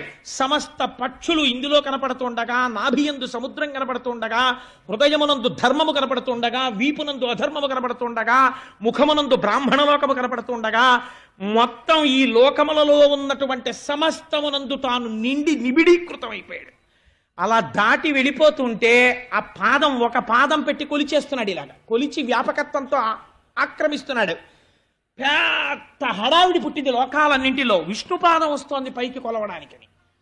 వచ్చేస్తుంటే చతుర్ముఖ బ్రహ్మగారు తపస్సమాధిలో ఉన్నాడు. ఏమిట్రా ఈ అల్లరి అని గభాల పైకి వచ్చాడు. ఏమైందిరా అన్నాడు.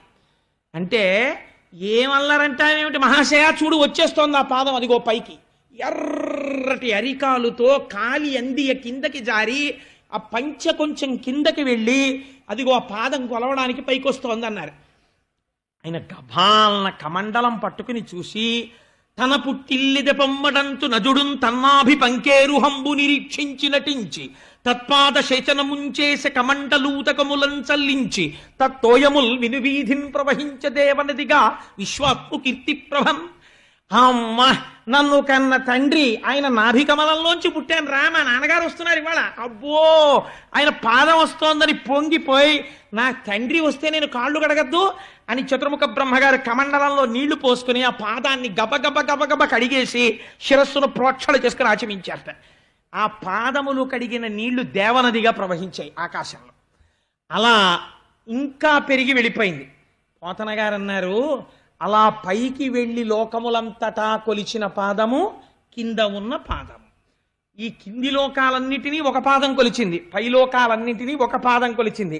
నవ్వుతూ తాను నిలబడిపోయి ఉన్నాడు. ఇట్లాంటి మూర్తిని చూసి, 2 పాదాలు చూసి పోతన గారు అంటారు, ఒక పదము కింద నుర్వి పంకజమునంటుకొన్న పంకజము పోలే.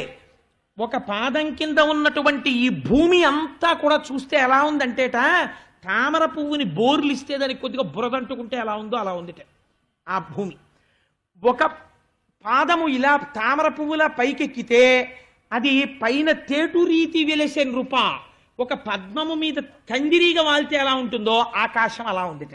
2 పాదాలు 2 తామర పువ్వుల్లా ఉన్నాయిట. భూమి బురదలా ఉంది, ఆకాశం తేనెటీగలా ఉంది. అలా 2 పాదాలతో ఉంటే ఇలా పెరిగిపోతున్న వామనమూర్తిని ఇక్కడ దర్శనం చెయ్యాలి కదా. మరి ఇక్కడ దర్శనం చెయ్యడం కోసమని పోతన గారు చేసిన ప్రయోగం అనితర సామాన్యమైన ప్రయోగం ఒకటి చేశారు. ఒక రైలు చాలా వేగంగా వెళ్ళిపోతోంది అనుకోండి, ఎంత వేగంగా వెళుతోంది అని అడిగారు అనుకోండి. ఇంకొక వేగంగా వెళ్ళిపోతున్న రైలు ఇలా వెళ్ళిపోతోంది అనుకోండి, ఏది వేగంగా వెళుతోంది చెప్పలేం.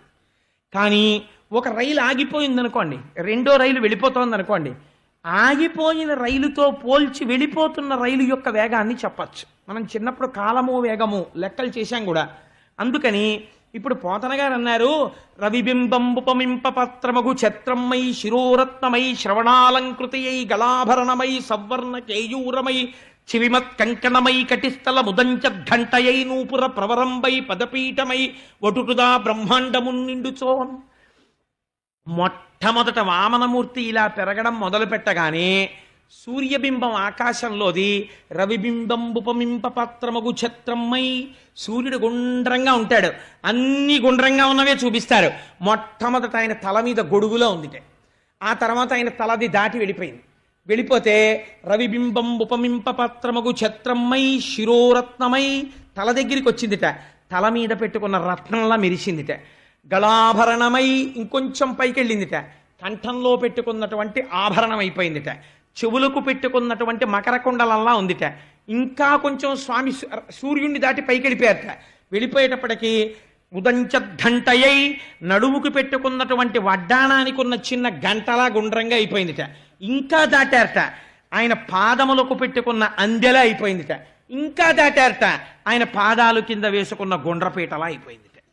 అంటే ఇప్పుడు ఒక సూర్యబింబం గొడుగులా మొదలుపెట్టి రవిబింబంబుపమింప పత్రముగు ఛత్రమ్మై శిరోరత్నమై శ్రవణాలంకృతియై గళాభరణమై సవర్ణ కేయూరమై చివిమత్ కంకణమై కటిస్థల ముదంచద్ఘంటయై నూపుర ప్రవరంబై పదపీఠమై వటుడుదా బ్రహ్మాండమున్ నిండుచోన్.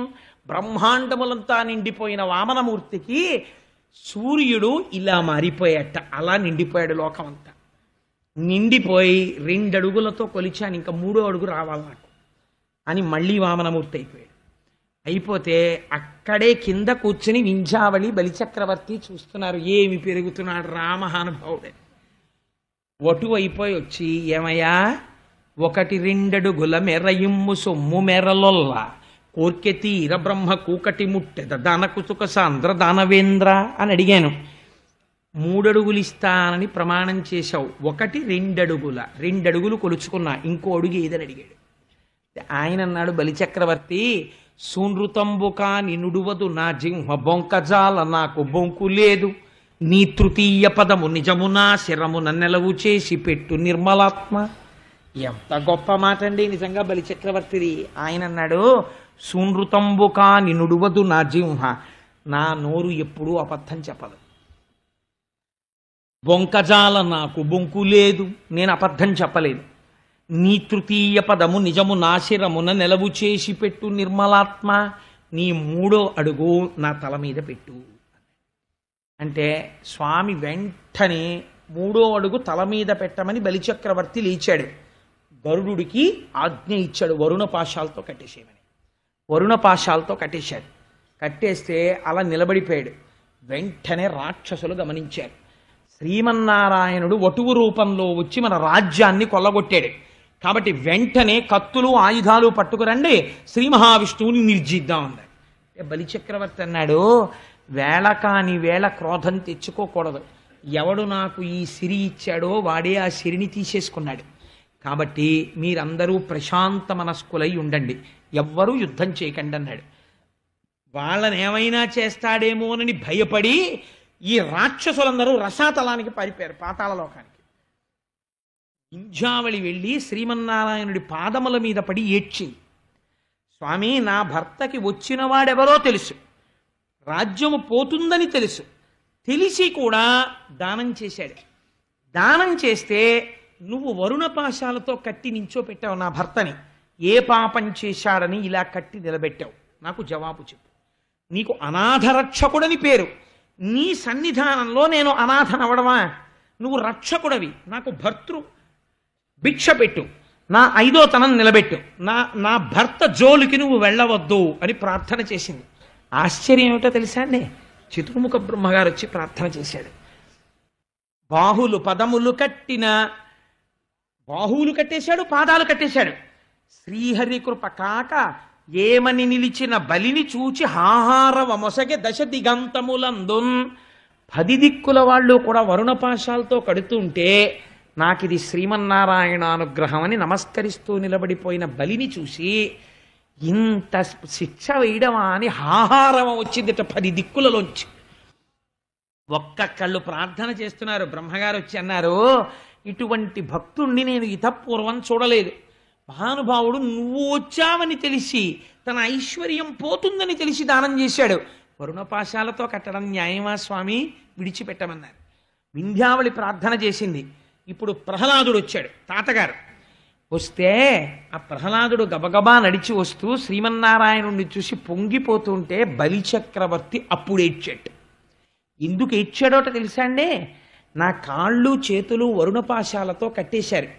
ఇంతటి మహాపురుషుడైన మా తాతగారు వస్తుంటే నేను నమస్కరించలేకపోతున్నాను చేతులుండి. తాతగారిని చూసి నమస్కరించకపోవడం, తండ్రి గారికి కాళ్ళు కడుక్కోవడానికి చెంబుతో నీళ్ళు ఇవ్వకపోవడం ఎంత దుష్ట సంప్రదాయమో! చతుర్ముఖ బ్రహ్మగారంతటి వాడు తండ్రి కాళ్ళు కడగడానికి ఎలా పరిగెత్తుకొచ్చాడో కమండలం పట్టుకుని చూస్తే మన సంస్కృతి ఎంత గొప్పదో అర్థం అవుతుంది. అందుచేత ఈ పరిస్థితిని చూసి కన్నుల నీరు కారుస్తూ నేను ప్రహ్లాదుడికి నమస్కరించలేకపోతున్నానని ఏడుస్తూ నిలబడ్డంట. నిలబడితే ప్రహ్లాదుడు ఎంత గొప్పగా మాట్లాడాడో తెలుసా అండి? ఆయన దగ్గరికి వచ్చి, అయ్యో అదేమిటండి అలా కట్టేశారు అనలేదు. ఇతనికి మున్ను నీ వింద్రపదం బిచ్చినేడు తిప్పుటయును నెరయమేలు మోహనాహంకృతి గర్వాంధ తమస వికారంబుదాని మాంపి కరుణ రక్షించుటయు కాక శిక్షించుటే భగవద్భక్తునకు మహేంద్రత్వమేల నీపాదకమలంబు నియత కొల్చిన దాని పోలునే సురరాజ్య భోగపరత గర్వమేపార కన్నులు కానరావు చెవులు వినరావు చిత్తంబు చిక్కుపడును సేవలన్నీయుమరచు నీ మహిమ మాన్పి మేలు చేసితివి నీ మేరమేటి సూపి అన్నాడు. ఎటువంటి పద్యం చెప్పాడో చూడండి. ఇతనికి మున్ను నీ వింద్రపదం బిచ్చి నెడు త్రిప్పుటయును నిరయమేలు. మొన్న మా ఇంటికి ఒకరోజు ఉదయం ఒక తల్లి ఫోన్ చేసింది. ఆ తల్లి భర్తకి చాలా పెద్ద ప్రమాదం వచ్చింది. శరీరావయవములలో ఒక అవయవాన్ని తీసేశారట. తీసేస్తే నేను ఆవిడ మాటలు విని, ఆవిడ మహాభక్తురాలు, ఈ ఊళ్ళో ఒక ప్రముఖమైనటువంటి వ్యక్తి యొక్క కూతురు. ఆ తల్లి నాకు పేరు చెప్పడం ఇష్టం లేదు, మహాభక్తురాలు, పిచ్చి తల్లి, కృష్ణ పరమాత్మని నమ్ముకున్న తల్లి. ఆవిడ ఫోన్ చేసింది, కోటేశ్వరరావు గారు నా భర్త గారికి కాలు తీసేశారండి. మీరు తరచు చెప్తుంటారు కదా కష్టం వచ్చినప్పుడే ఈశ్వరుణ్ణి మర్చిపోకూడదని. ఏ జన్మలో చేసిన పాపమో నా భర్త కాలు పోయింది, కుర్చీలో కూర్చుని తిరుగుతారు, కానీ ఈ కష్టం తట్టుకుని భగవంతుని పాదముల యందు విస్మృతి పోకుండా ఉండడానికి, విస్మృతి కలగకుండా ఆయన పాదములు నమ్ముకోవడానికి, ఈ కష్టములో కూడా నా స్వామి భక్తి నాకు నిలబడడానికి నేనేం చదువుకోనో నాకు సెలవివ్వండి అని. అమ్మా ఎన్ని మెట్లు పైకెక్కిపోయావమ్మా, నోటితో చెప్పాను నేను, అనుష్ఠానంలోకి తెచ్చుకున్నావు నువ్వు అని మనస్సులో ఆ తల్లి పాదాలకి నేను నమస్కరించాను. అమ్మ భీష్మస్తుతి చదువుకోండి అని సలహా ఇచ్చాను.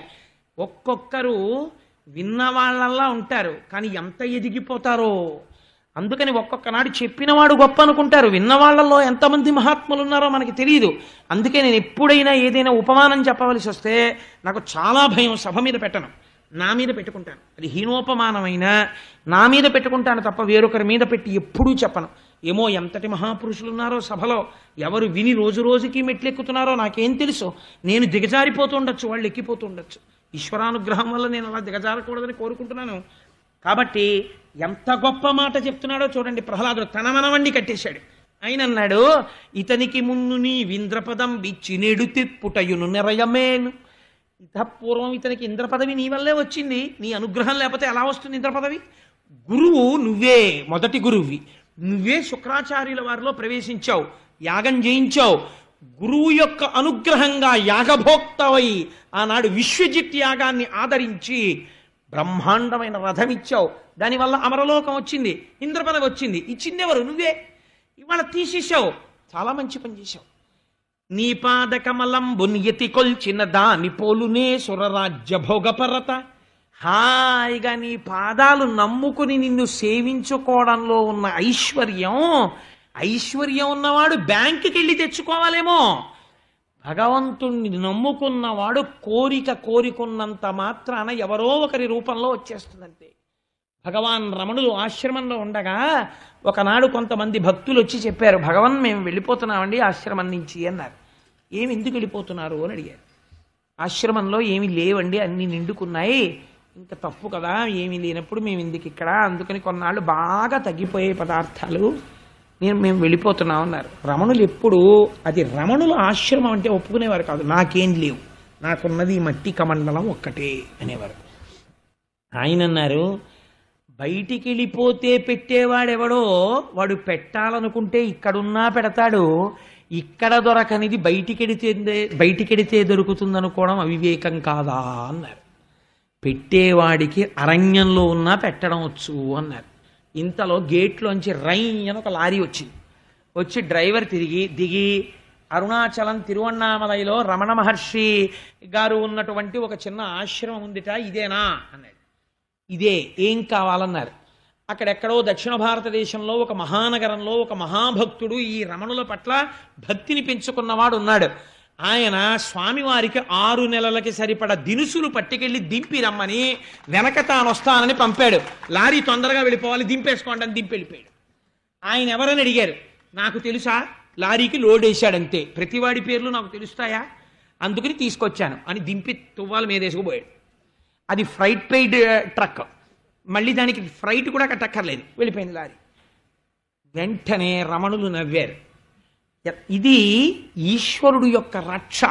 భగవంతుణ్ణి నమ్ముకున్న వాడికి ఎక్కడున్నా ఈశ్వరుడు రక్షిస్తాడు. వాడు ఏది కోరుకున్నా వాడికి వస్తుంది. వాడికి డబ్బుతో పనేం ఉండదు. భగవంతుడు ఉన్నాడు, వాడు కల్పవృక్షం, వాడు కామధేనువు, వాడు దేనికన్నా గొప్పవాడు, వాడివ్వగలడు. ఆ పూనిక ఉన్నప్పుడు నువ్వెందుకు బెంగ పెట్టుకోవాలి? ఇది ప్రహ్లాదుడు అంటున్నాడు. ఎంతటి భక్తితో చూడండి. ఇంద్రపదవి తీసేస్తే ఎవడికయా ఎక్కువ, ఏడు లోటా అదేమైనా, నాకేం బెంగలేదు. ఈ ఇంద్రపద ఉంటే దరిద్రం ఏమిటో తెలుసా? కళ్ళు కనరావు చిత్తంబు చిక్కుపడును సేవలన్నయుమరచు నీ మహిమ మాన్పి. రోజు ఓ మీటింగు, ఓ సభ, దేవతలు రావడం, అక్కడ ప్రసంగాలు, ఏం చెయ్యాలి, ఏమిటి, ఎలా అడ్మినిస్టర్ చెయ్యాలి, కొత్త చట్టాలు ఏం చెయ్యాలి, ఇవే కదా. ఇప్పుడు ఏ పదవి లేదు, హాయిగా కూర్చుని భగవత్ సేవ చేసుకుంటాడు. ఎంత వరం ఇచ్చావు స్వామి. కళ్ళు కనరావు చిత్తంబు చిక్కుపడును సేవలన్నయుమరచు నీ మహిమ మాన్పి. మేలు చేసితివి నీ మేరమెటి చూపి. ఇప్పటి వరకు వచ్చిన వాళ్ళందరూ అలా కట్టేశావేమిటి, అలా కట్టేశావేమిటి అన్నవాళ్లే. ఎంత బాగా కట్టేశావు, ఎంత వరం ఇచ్చావు అన్నవాడు ప్రహ్లాదుడు ఒకడే. ఇది ప్రహ్లాదుడంటే. ఆయన అన్నాడు, శ్రీ మహావిష్ణువు, మీ అందరూ నన్ను తప్పుగా అర్థం చేసుకుంటున్నారు. నేను బలిచక్రవర్తికి గొప్ప సన్మానమును చేశాను. ఆయన మహానుభావుడు ఆత్మని తీసుకొచ్చి నా పాదముల దగ్గర పెట్టేశాడు. శ్రవణం కీర్తనం విష్ణోః స్మరణం పాదసేవనం అర్చనం వందనం దాస్యం సఖ్యం ఆత్మనివేదనం. ఆత్మనివేదన చేశాడు. ఎంత మాత్రము తిరగబడకుండా కష్టమైన సుఖమైన ఇచ్చినా తీసినా ఉంచినా ఏదైనా నా స్వామి తప్ప నాకు వేరొక ఆధారము లేదని శరణాగతి చేసేశాడు. ఇటువంటి శరణాగతి చేసినటువంటి వాణ్ణి నేను పాడి చేస్తానయ్యా? నేను పాడి చేసేవాణ్ణి కాను. యవ్వని కరుణింప నిశ్చయించితివాని అఖిల విత్తంబునే నపహరింతు. సంసార గురుమదస్తబ్దుడయ్యవ్వడు తెగడి లోకమునందు చెరించుచుండు. వాడెల్ల కాలంబు అఖిలయోనులయందు పుట్టుచు దుర్గతి పొందు పిదప. విత్త వయోరూప విద్యా బలైశ్వర్య కర్మ జన్మ గర్వముడిగి ఏకవిధమున విమలుడయ్యవ్వడుండు. వాడు నా కొరకు రక్షింపవలయువాడు. ఎంత గొప్ప మాటో చూడండి. నా అంతటి వాణ్ణి నేను, నా అంతటి వాణ్ణి నేననుకుని అన్నటువంటి వాడు గర్వం చేత అనేక యోనులలో పుట్టి అనేక లోకాలలో తిరిగి తిరిగి తిరిగి తిరిగి ఏదో ఒక గర్వం, విత్త వయో రూప విద్యా బల ఐశ్వర్య గర్వ కర్మ జన్మ గర్వముడిగి. అన్నం ఈశ్వరానుగ్రహం, ఐశ్వర్యం ఈశ్వరానుగ్రహం, రాజ్యం ఈశ్వరానుగ్రహం, పాండిత్యం ఈశ్వరానుగ్రహం, ఏది ఉన్నా ఈశ్వరానుగ్రహం అన్న స్థితికి వచ్చేసిన తరువాత కష్టం వచ్చేవాడు ఐశ్వర్యాన్నే తీస్తున్నా కూడా ఈశ్వరానుగ్రహం. అనగలిగిన వాణ్ణి రక్షించడం అన్న మాట నేను అనను. వాడు నా నుంచి రక్షణ పొందడం కాదు, వాడు నా కొరకు రక్షింపవలయువాడు. వాడిని రక్షించకపోతే అసలు నేనున్నాను అని లోకం నమ్మదు. నేనున్నాను అనడానికి గుర్తేమి? వాడిని రక్షించాలి. ఇప్పుడు అందుకని వాడి కోసం వాడిని రక్షించడం కాదు, నా కోసం వాడిని రక్షించాలి. ఇప్పుడు నేను బలిచక్రవర్తి కోసం బలిచక్రవర్తిని రక్షించట్లేదు, నా కోసం బలిచక్రవర్తిని రక్షిస్తున్నాను. మీకేం తెలుసు పిచ్చాలల్లారా నేను వాడికి ఏమి ఇవ్వబోతున్నాను? అందుకని వాడు నా కొరకు రక్షింపవలయువాడు, నా కోసం వాడిని రక్షిస్తున్నాను రా. వరుణపాశములతో కట్టాను. ఎవరినైనా సైగ చేస్తాడేమోనని చెయ్యలేదు, అలా నిలబడిపోయాడు. కాబట్టి నేను వీడికి ఏమిస్తున్నానో మీకు తెలుసా? సావర్ణిమనువు వేళ్లకు దేవేంద్రుండగునితడు దేవతలకు దుర్భాసితమకు నా చోటికి రావింతును అంతు మీద రక్షింతుదయన్. నాకు శరణాగతి చేసి నువ్వే నాకు అన్నీ అని కష్టంలో సుఖంలో నిన్ను సేవింపగ నాపదల్పడమని నిత్యోత్సవం బబ్బని జనమాతృండనని సంసార మోహంబు పైకొనని జ్ఞానము గల్గని గ్రహగతుల్ కుందింపని మేలు వచ్చిన రాణి అవి నాకు భూషణములే శ్రీకాళహస్తీశ్వర అంటాడు దూర్జటి. అలా ఇన్ని పరీక్ష మీద పరీక్ష పరీక్ష మీద పరీక్ష పెడుతుంటే నాకంతా నారాయణుడి అనుగ్రహమే అని పొంగిపోయిన వీడికి నేను ఇస్తున్న వరం ఏమిటో తెలుసా? సావర్ణి మనువు వేళకు దేవేంద్రుండగునితడు దేవతలకు. సావర్ణి మనువైనటువంటి కాలంలో ఇతన్ని నేను దేవేంద్రుణ్ణి చేస్తాను. ఆ తరువాత ఎవ్వరూ రానటువంటి ప్రదేశము, ఎవ్వరూ దర్శించని ప్రదేశము, కేవలం నిలబడి ప్రార్థన చేస్తే నా అశరీరవాణి వినపడుతుంది తప్ప నేను ఉన్న మూలమైన చోటుని ఎవరు చూడరో అటువంటి చోటుకి వీడిని రప్పించుకుంటాను, నాలో కలిపేసుకుంటాను. అప్పటి వరకు కూడా ఎక్కడుంచుతానో తెలుసా? దేవతలు కూడా ఎక్కడుండాలని కోరుకుంటారో అటువంటి సుతలలోకమునకంతటికి ఇతన్ని అధిపతిని చేస్తున్నాను. సర్వకాలముల యందు నా సుదర్శన చక్రం ఇతనికి అండగా ఉండి రక్షిస్తుంది. 10 దిక్కులను పరిపాలించేటటువంటి దిక్పాలకులు ఎవరూ కూడా బలిచక్రవర్తి జోలికి వెళ్ళడానికి వీలు లేదు. నా శాసనం ఇది, వామన శాసనం. అటువంటి వాడై ఆ సుతలలోకంలో రోగాలు కాని, ఆకలి కాని, దప్పిక కాని ఏమీ ఉండవు. ఆనందంతో బలిచక్రవర్తి యందు దోషమేమి మరి అంటే ఎర్రసిరాతో మీరు అండర్లైన్ చేసి జ్ఞాపకం పెట్టుకోండి. మరి శిక్ష ఎందుకు పడింది అంటే దుర్జన సాంగత్యం ఉన్నది. లోపల ఎంత గొప్పవాడైనా చాలా కాలము రాక్షసులతో కలిసి తిరిగాడు. కానీ ఇవాళ సజ్జనుడై మనస్సుని నిలబెట్టుకున్నాడు. కాబట్టి భృగువంశ సంజాతులైనటువంటి బ్రాహ్మణులతో కలిసి తిరగడంలో ఆయనకి ఈశ్వరుడంటే ఏమిటో అర్థమైంది ఇప్పుడు. కాబట్టి ఈ తిరిగినటువంటి ఫలితానికి ఇంత గొప్ప వరం ఇస్తున్నాను. రాక్షసులతో కలిసి తిరగడం వల్ల మనస్సులో ఉండిపోయిన నేను దానమిస్తున్నానని ఉండిపోయిన చిన్న ఆభిజాత్యానికి వరుణ పాశాలతో కట్టాను. కానీ అతను చేసిన శరణాగతికి అతన్ని సుతలలోకానికి అధిపతిని చేసి సావర్ణి మనువు వేళకి ఇంద్రుణ్ణి చేసి తదనంతరము నాలో కలుపుకుంటాను అని ఆయన దగ్గర పుచ్చుకున్నటువంటి స్వర్గలోకాన్ని అదితి ఆ రోజు కోరింది కాబట్టి ఇంద్రుడికి తమ్ముడిగా పుట్టాను. ఇవాళ నుంచి నన్ను ఉపేంద్రుడని పిలుస్తారు. ఇంద్రుడి తర్వాత పుట్టినవాణ్ణి, ఇంద్రుడికి తమ్ముణ్ణి. ఇంద్రుడు ఆయనకి కాలి గోటికి చాలను, అటువంటి వాడికి తమ్ముడని పిలిపించుకుని పొంగిపోతున్నాడు. నన్ను ఉపేంద్రుడని పిలుస్తారు. వామనుడి లాంటి తమ్ముళ్ళుంటే అన్నలు పొందని సుఖాలే ఉంటాయి. తను సంపాదించిన రాజ్యంలో భాగం అడగకుండా ఇంద్రుడికి ఇచ్చేశాడు. ఇంద్రుడు రాజ్యాభిషిక్తుడై మళ్ళీ స్వర్గాన్ని పొందాడు. అమ్మకి ఇచ్చినటువంటి వరాన్ని పూర్తి చేశాడు. తాను మళ్ళీ శ్రీమన్నారాయణ పథాన్ని చేరుకుంటూ ఒక మాట చెప్పాడు. ఎవరైతే ఈ వామనమూర్తి యొక్క కథని వింటున్నారో అద్భుత వర్తనుడ గుహరి సద్భావితమైన విమలమైన ఈ లీల వినువాడుద్భుత వర్తనుడైతు దకుద్భాసిత లీల పొందునుత్తమగతులన్. ఎక్కడైనా పితృకార్యాలు చేయకపోతే వామనమూర్తి కథ వింటే వాళ్ళు సశాస్త్రీయముగా పితృకార్యము చేసినట్టే. ఎక్కడైనా ఉపనయనం చేస్తే ఆ ఉపనయనంలో తెలిసి కాని తెలియక కాని ఏమైనా దోషాలు దొల్లి ఉంటే ఆ ఉపనయనము పరిపూర్తి అయి ఆ బ్రహ్మచారి గాయత్రీ మంత్రం చేసుకోవడానికి పూర్ణమైన సిద్ధిని పొందాలంటే వామనమూర్తి యొక్క కథ వినాలి వటువు. అది తర్వాత ఎవరు ఈ వామనమూర్తి కథ వింటున్నారో అటువంటి వారి పాపములను దహించి ఊర్ధ్వలోకముల యందు నివాసమునిస్తాను. వారికి లక్ష్మీ కటాక్షము కలుగుతుంది. వాళ్లకున్న దుర్నిమిత్తములన్నీ పోతాయని సాక్షాత్తుగా భగవానుడే ఫలస్థుతిని చెప్పినటువంటి పరమ ప్రఖ్యాతమైనటువంటి ఈ ఆఖ్యానాన్ని ఇవాల్టి రోజున మనం చెప్పుకోగలగడం భగవంతుని యొక్క నిర్హేతుక కృపాకటాక్ష వీక్షణముగా భావిస్తూ రేపటి రోజున మనం నవమ స్కంధంలోకి ప్రవేశించి మరొక అద్భుతమైనటువంటి ఘట్టాన్ని, ఎన్నో తెలుసుకోవలసినటువంటి మెలికలు ఉన్నటువంటి ఘట్టాన్ని పేరు చెప్పకుండా దాస్తూ రేపటి రోజున ఆవిష్కరిస్తాను. నువ్వు ఎక్కడో నీకు కృష్ణానుగ్రహం ఉందయా, ఎక్కడో గాయత్రీమాత అనుగ్రహం ఉంది. అందుకే ఉపనయనం చేసుకోగానే వామనమూర్తి కథ వినగలిగావు. ఇవాళ మాకు సంబంధించినంత వరకు శ్రీమన్నారాయణుడవై వటువై సభలోకి వచ్చి కూర్చున్నావు కాబట్టి నిన్ను నారాయణ స్వరూపంగా భావించి నమస్కారం, వటువుగా భావించి నీకు ఆశీర్వచనం చేస్తూ గాయత్రీ మంత్రాన్ని విడిచిపెట్టకుండా, జీవితంలో సంధ్యావందనం మానకుండా ప్రతిరోజు సంధ్యావందనాన్ని చేసుకుని బ్రాహ్మణుడవై శర్మవై బ్రాహ్మణ తేజస్సుని పొంది లోకమునకంతటికి చెట్టులా నీడవై 10 మందిని ఉద్ధరించేటటువంటి అదృష్టము నీకు వామనమూర్తి అనుగ్రహముగా కలుగుగాక అని స్వామి పాదములు పట్టి ప్రార్థన చేస్తూ, అమ్మా అందరం ఒక్కసారి నామం చెప్దాం. అందులో ఇవాళ వామనమూర్తి కథ విన్నాం మనం.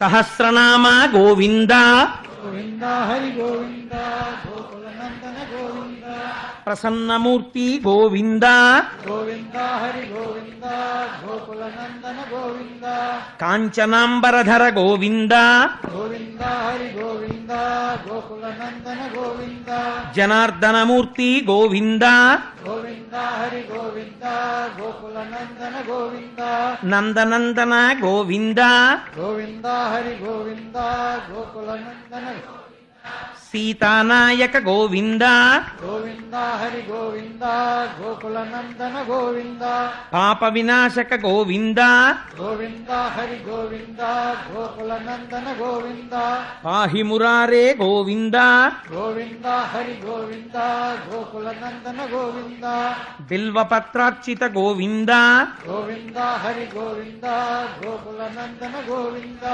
జగత్సాక్షి రూప గోవింద గోవింద హరి గోవింద గోకులనందన గోవింద వామనమూర్తివి గోవింద గోవింద హరి గోవింద గోకులనందన గోవింద ఆశ్రిత పక్ష గోవింద గోవింద హరి గోవింద గోకులనందన గోవింద శేషాద్రి నిలయ గోవింద గోవింద హరి గోవింద గోకులనందన గోవింద శ్రీనివాస శ్రీ గోవింద గోవింద హరి గోవింద గోకులనందన గోవింద శ్రీ వెంకటేశ గోవింద గోవింద హరి గోవింద గోకులనందన గోవింద విహితమ విహితం వా సర్వమేత్తక్షమస్వ శివ శివ కరుణాబ్ధే శ్రీ మహాదేవ శంభో సర్వం శ్రీ ఉమామహేశ్వర పరబ్రహ్మార్పణమస్తు.